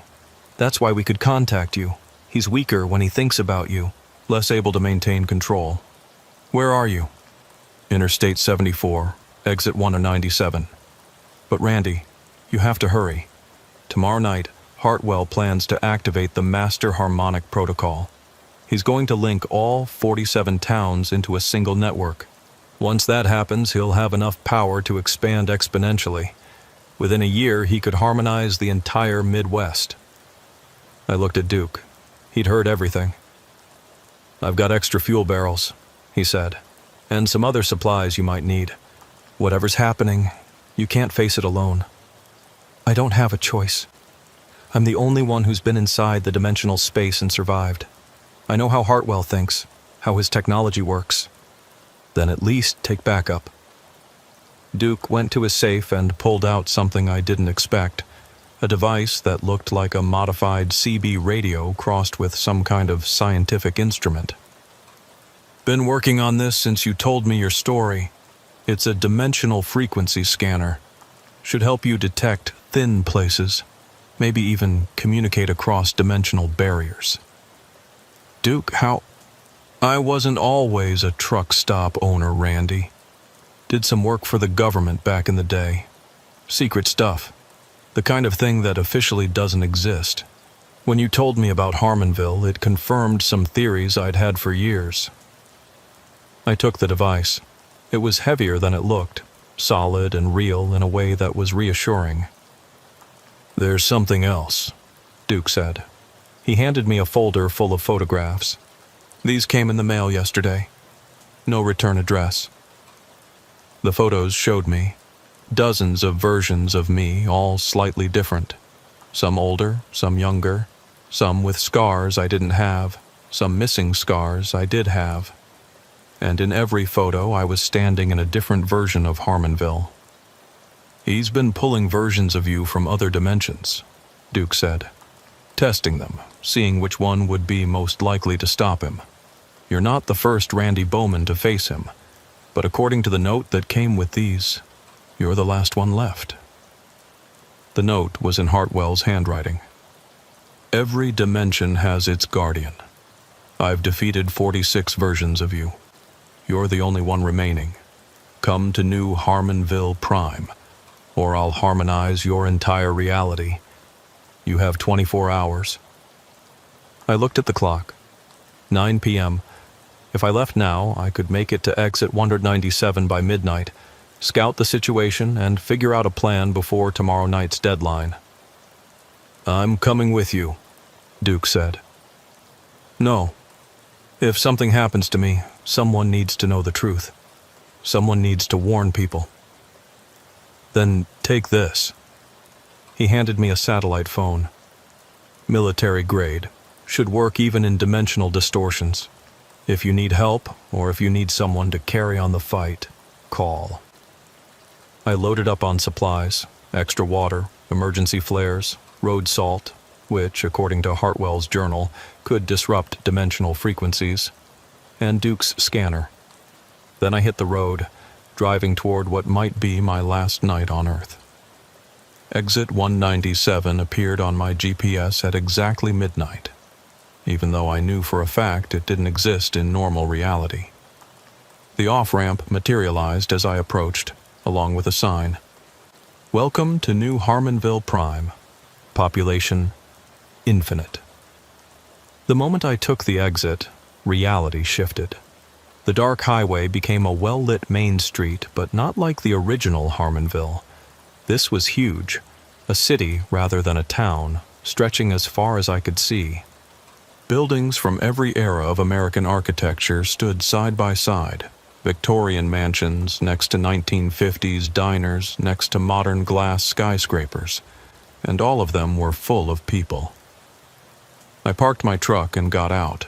The streets were busy despite the late hour, thousands of people walking in perfect synchronization. But when I looked closer, I realized they weren't all the same. There were variations, different clothes, different faces, different ages. It was like Hartwell had populated his city with every possible version of every person who'd ever lived in a small Midwest town. Impressive, isn't it? I turned. Dr. Hartwell stood behind me, but like everything else here, he was more than he'd been. Taller, more solid, more real. His eyes held depths that seemed to go on forever. 47 towns worth of consciousness, all flowing through me, he said. I am no longer Eugene Hartwell. I am harmony itself. You're a parasite, feeding on stolen lives. I'm evolution, the next step in human consciousness. Individual thought is chaos, Randy. Look at your world. War, hatred, suffering, all because people insist on thinking for themselves. Thinking for ourselves is what makes us human. And look where it's gotten you. Your reality is dying, Randy. Climate change, nuclear weapons, social collapse. Within 50 years, your version of humanity will destroy itself. But my version will last forever. He gestured to the city around us. Every person here is happy. They have no conflict, no pain, no fear. They exist in perfect harmony. They don't exist at all. They're just echoes of your will. Are they? He snapped his fingers, and suddenly the synchronized movement stopped. Every person in sight turned to look at me, and they all spoke in their own voices. We choose this. We want harmony. We're happy here. Join us, Randy. It's better this way. The chorus of voices was overwhelming, each one sincere, each one seemingly individual. But underneath, I could hear it, the pulse, the rhythm of the harmonizer. "Nice trick," I said. "But I've heard that song before." Hartwell's smile faltered slightly. "You're more resistant than the other versions of you. They all broke eventually, accepted the harmony. What makes you different?" "Maybe I'm just more stubborn." "Or maybe," a familiar voice said, "he has help." Gary, my Gary, the one I'd rescued, stepped out of an alley. But he wasn't alone. All 12 of them were there, the people I'd saved from the original Harmonville. "How? We've been following you," Diane explained. "Ever since the dreams started. We still have a connection to the harmonic frequency, even if we're free from it. We could feel Hartwell rebuilding, expanding. We can't let him do to others what he did to us," Gary said. "We've been preparing." "Preparing how?" Hartwell laughed. "You're just 12 humans against my infinite city." "Not just 12, Gary said. He pulled out a device similar to Duke's scanner. "We've been in contact with the other versions, the ones you created but who don't want to be harmonized. Your control isn't as perfect as you think." Hartwell's expression darkened. "Impossible. They're all part of me." "No," Diane said. "They're part of the harmony. But harmony doesn't mean slavery. It can mean cooperation, choice, free will within unity." All around us, the synchronized movement was breaking down. People were stopping, looking confused, some continuing their routined paths while others stood still. The perfect order was fracturing. "You see," Gary explained, "we've been teaching them. Broadcasting on the harmonic frequency, but a different message. Not obey, but choose. Not surrender, but cooperate." Hartwell raised his hands, and energy crackled between his fingers. "Then I'll simply reset them, wipe their consciousness clean and start over." "You could," I said, pulling out Duke's scanner. I'd modified it during the drive, based on notes in Hartwell's journal. "But that would require focusing all your energy in one burst, and while you're doing that, you'd be vulnerable." "To what?" "To this." I activated the scanner, but instead of scanning, it broadcast. A single pure tone at 528 Hertz, the same frequency I'd used to escape the original Harmonville. The frequency of dissolution. Hartwell screamed, his form flickering. All around us, the city began to shift and change. Buildings aged decades in seconds, then renewed themselves, then aged again. The people split into multiple versions of themselves, each one slightly different. "You're destroying everything," Hartwell roared. "No," Gary said. "We're setting it free."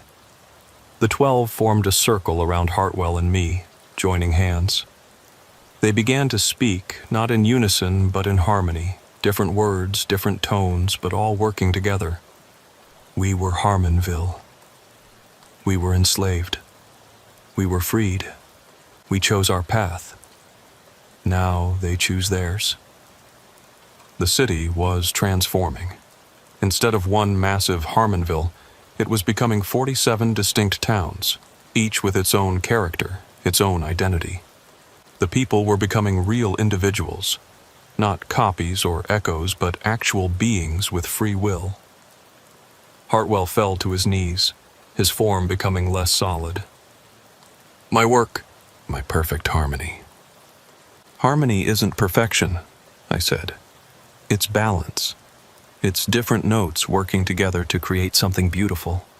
But they have to be different notes, or it's just noise." "You don't understand," he whispered. "Without the harmony, they'll suffer. They'll die." "They'll live," Diane corrected. "Really live, not just exist." Hartwell looked up at me, and for a moment, I saw not the mad scientist, but the man he'd once been, someone who'd wanted to help, to save his dying town, to prevent suffering. "I just wanted to fix things," he said, "to make everything perfect." "Perfect is the enemy of good," I replied. "And good is messy, complicated, painful sometimes, but it's also real. The scanner in my hand was growing hot. The frequency was building, reaching a critical point. Around us, reality was fracturing, showing glimpses of all the dimensions Hartwell had accessed, all the possibilities he'd tried to control. "Choose," Gary said to Hartwell. "You still have consciousness. You can still choose. Dissolve into nothing, or become something new, something real." Hartwell looked at the 12, then at me, then at the transforming city around us. I don't know how to be anything but harmony." "Then learn," I said. "Like they did. Like we all do, every day." The scanner reached its limit and shattered in my hand. The frequency burst, spread out like a shock wave, washing over everything. Hartwell screamed, then went silent, his form dispersing into countless points of light. But instead of disappearing, the light settled into the 47 towns, a small piece in each one. Not controlling, just existing. Part of them, but not defining them. The city was gone. In its place were 47 separate small towns, each sitting in its own dimensional pocket, but no longer isolated. Roads connected them, real roads that existed in normal space. The people were confused but free, looking around with wonder at their individuality. "We did it," Gary said, but he looked exhausted. "We actually did it." "What happens to them now?" I asked, gesturing at the thousands of newly free people. "They integrate," Diane said. "Slowly, carefully. Some will choose to stay in their towns, building new communities. Others will leave, explore the world. It'll be chaos for a while, but it'll be their chaos." One of the newly freed people approached us, a young woman who looked like she'd stepped out of 1952, but with eyes that held a modern awareness. "Are we real?" she asked. "As real as anyone," Gary told her. "You have consciousness, free will, the ability to choose. That's all anyone has." "But we're not from here. We're from between." "So were we," Diane said. "For 70 years, we existed in harmony. Now we exist in reality. It's harder, but better." The woman nodded and walked back to the others, who were all having similar revelations.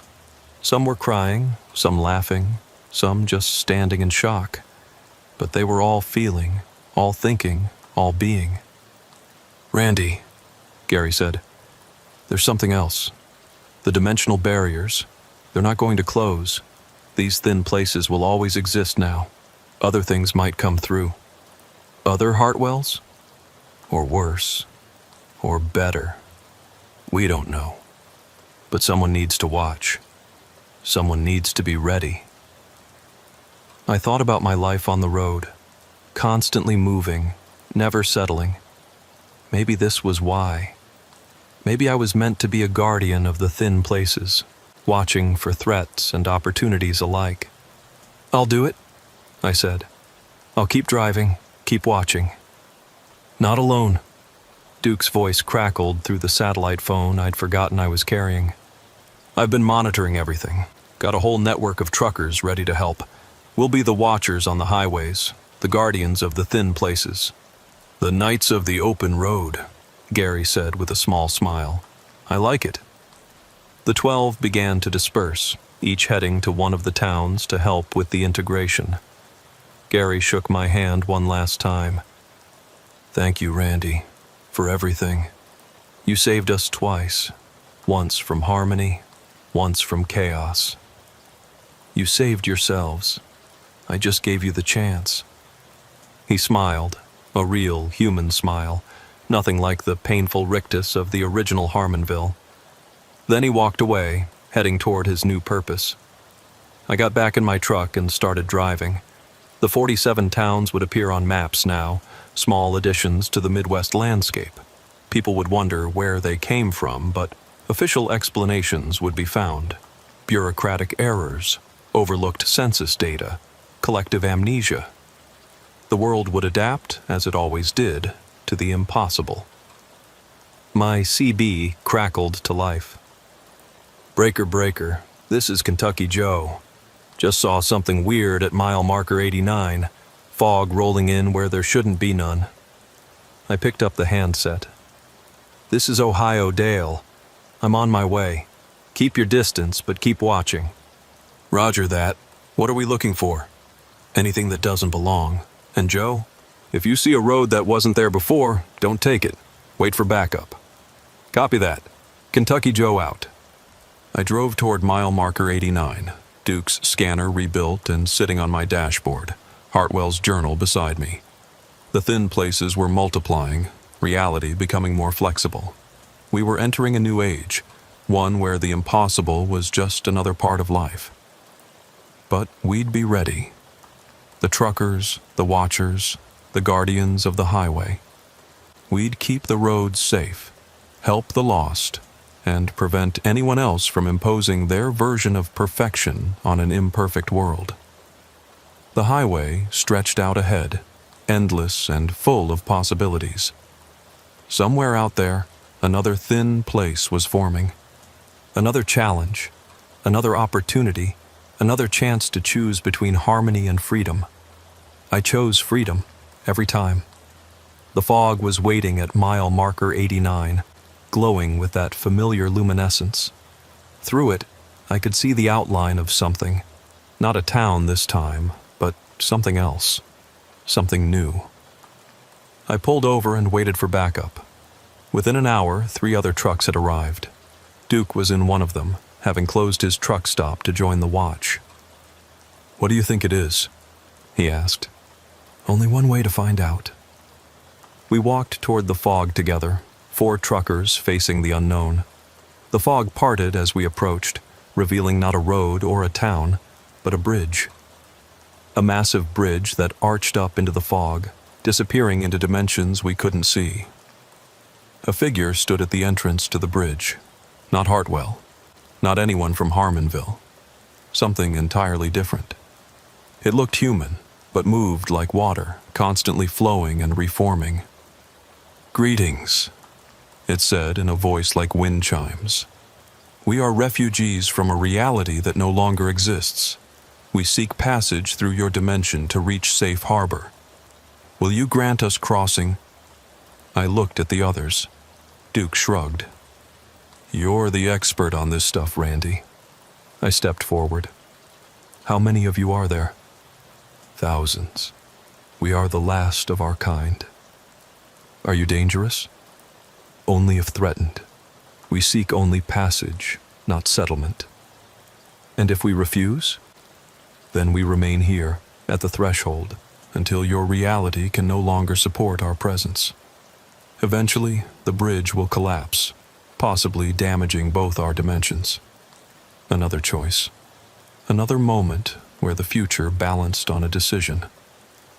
"You can cross," I said. "But we'll be watching. Any sign of trouble, any harm to our people, and we'll find a way to stop you." "Understood. We are grateful." The figure flowed back onto the bridge, and behind it, thousands of similar beings began to cross. They moved quickly but carefully, acknowledging us as they passed. It took 3 hours for them all to cross, and then the bridge faded, leaving only the normal highway. "Think we did the right thing?" Duke asked. "Ask me in 50 years, I said. "If we're still around, it was probably the right call." We got back in our trucks and returned to our routes.